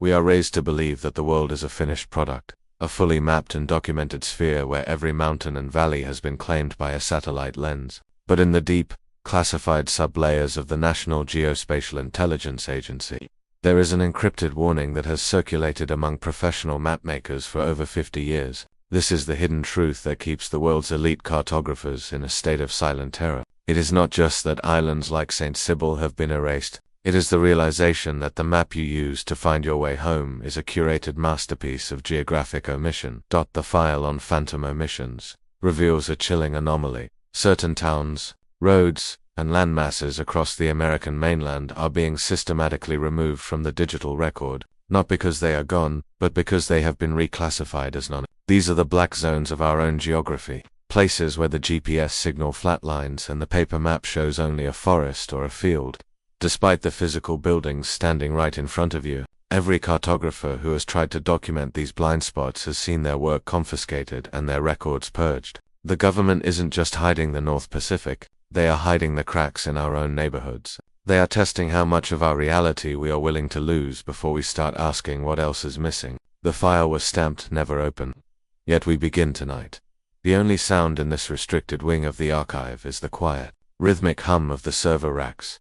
A low-frequency drone that feels like it's vibrating through the soles of your shoes. The air is cold and sterile, tasting of filtered dust and the faint, bitter scent of electrical ozone. The file for the warning to cartographers sits on the steel table, its cardboard cover cold to the touch, and the white ink of the classification stamps seems to shimmer under the dim green glow of the vault. In the stillness, the quiet dread of the past feels heavier than the steel shelves. A realization that the map on the table is a lie that we have all agreed to believe. To understand the scale of this deception, the intellectual researcher must look at the whiteout protocols, established in 1974, while the public focused on the major recall of the 1971 atlas. A more subtle surgery was being performed on local county maps across the United States. Cartographers were given a list of geographic inconsistencies that were to be treated as printing errors. These weren't islands in the sea. These were farmhouse clusters, small industrial roads, and even entire mountain ridges in the Appalachians.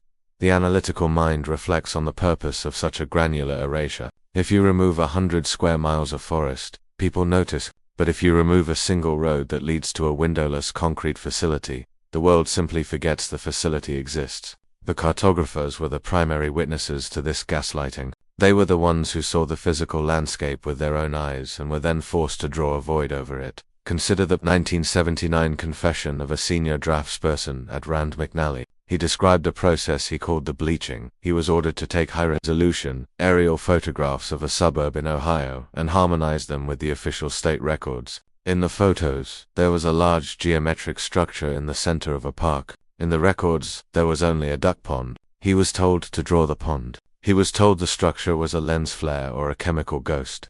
On the film, that this is the quiet dread of the professional observer. When the state tells you that your own vision is a malfunction, you begin to doubt the very ground you stand on. The warning to cartographers wasn't just about security. It was about the psychological breaking of the men and women who define our reality. If you can make a mapmaker lie about a mountain, you can make a nation lie about its history. The archive contains hundreds of these corrected drafts papers where you can still see the indentations of the buildings that were erased. If you hold the page at the right angle. By the mid-1980s, the protocol moved from paper to the early precursors of digital mapping. The mute horizon began to integrate with the nascent GPS network. This created a persistent void, a piece of code that automatically filters out certain topographical features. To the modern Tier 1 audience, this is the ultimate intellectual hook. Your smartphone is not showing you the world. It is showing you the approved projection.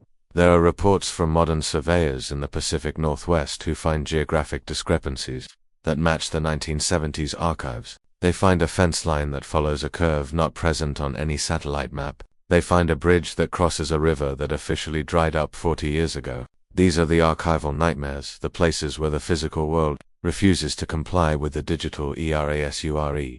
As you sit in the dark, listening to this, look at the map of your own hometown. Have you ever noticed a dead zone where the cellular reception vanishes for no reason? A park that seems larger on the inside than it looks on the screen? A street that you remember from childhood but can no longer find on a search engine? The warning is clear. History is not just what we remember. It is what the map allows us to see. If you aren't on the map, you don't exist in the eyes of the state. We are living in a world of geographic silence. The cartographers who knew the truth are mostly gone, their drafts burned or buried in lead-lined boxes. But the anomalies remain. The slow soil resonance of St. Sibyl is not an isolated event. It is a signature that can be found in small pockets all over the mainland. The government is still deciding which parts of our reality are accurate and which parts must be erased. But the warning to cartographers contained one final, devastating detail. It wasn't just about what was missing from the maps. It was about what was being added. Among the classified drafts of the 1980s, we found a series of ghost districts, entire urban areas that appear on the government's internal master map,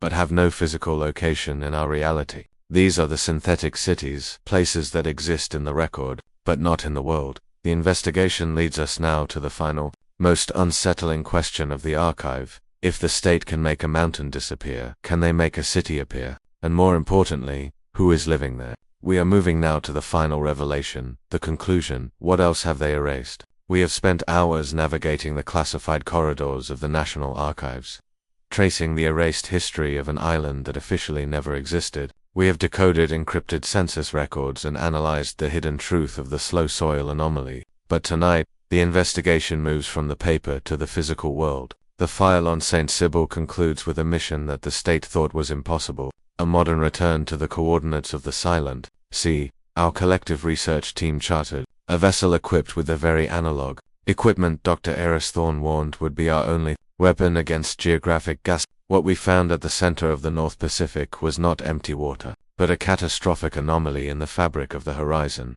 The satellites report blue waves, but our analog lenses captured a jagged silhouette of rock and shadow rising out of a mist that does not exist on radar. Every digital sensor on our ship flatlined, a total erasure of modern telemetry. Yet our eyes witnessed a lighthouse beam cutting through the darker beacon from 1972, still searching for a world that has been taught to forget it. This is the final payoff, the ultimate evidence that the Mute Horizon Protocol has failed to contain the truth. The ground is still there, vibrating with the memory of the 400 souls who were never truly relocated. We found the shoreline of a ghost world, a tactile proof that history cannot be incinerated. The file was stamped never open, yet we begin tonight. The only sound in the archive now is the quiet rhythmic hum of the server racks, a low-frequency pulse that feels like a final, steady heartbeat in the dark. The air is cold and heavy, tasting of sterile dust and the faint, bitter scent of electrical ozone. The final folder for the discovery on the coastline sits on the steel table,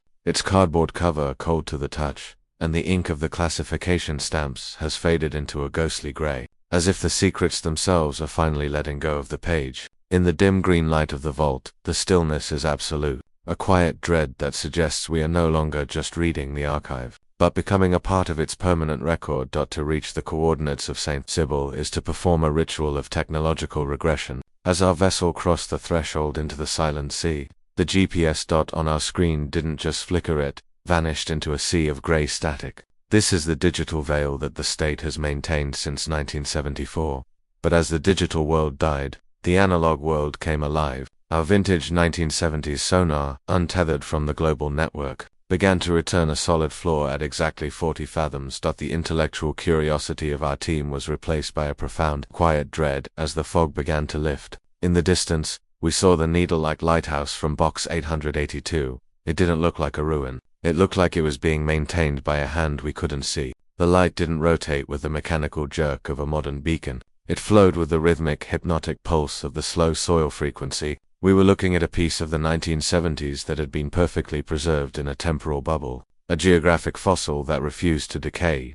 As we approached the shoreline, the temperature dropped by exactly 20 degrees. The air smelled of salt and ozone, but also of something older, the scent of cold quartz and wet permafrost. We deployed a landing craft, and as our boots touched the jagged rock of the northern ridge, the sensation was not one of solid ground, but of a vibrating, living entity. The soil was gray and crystalline, humming with the same low-frequency thump that we heard in the sonar screams. We were standing on the anomaly. We were standing on the reason for the erasure. The reflection here is a somber one. We realized that the residents of Sybil Harbor weren't just moved. They were absorbed. We found the remnants of the schoolhouse where Aris Thorne Subject 0 once taught. Inside, the chalkboard still held the geography lesson from October 1974. The chalk was still wet. The air in the room felt thick and slow, as if a single minute spent inside the walls would cost us an hour of our lives on the mainland. This is the real price of the archive. To find the truth, you must be willing to lose your own time.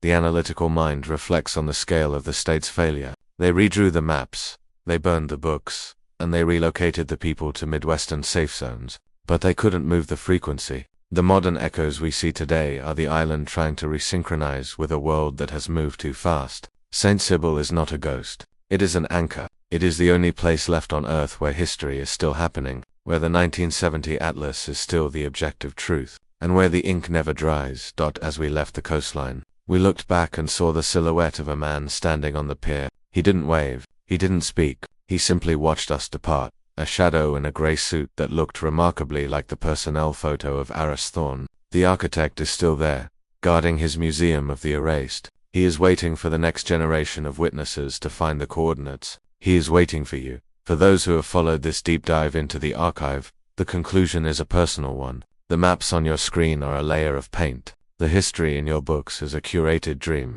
But the ground beneath your feet is real, and it has a memory. Every Mandela effect and every GPS glitch is an invitation to look deeper, to find the gaps in the projection, and to acknowledge the existence of the non-existent. We are the curators of our own reality. If we do not remember the island, the eraser wins. Our discovery on the coastline is the final file in this drawer. We have returned the 1970 atlas to the record. We have restored the names of the 400 souls. We have unmasked the maps. But the archive is vast, and there are many more drawers yet to be opened. Other islands, other anomalies, and other architects are waiting in the sub-levels of our history. If you seek the hidden truth, you must be prepared for the chill.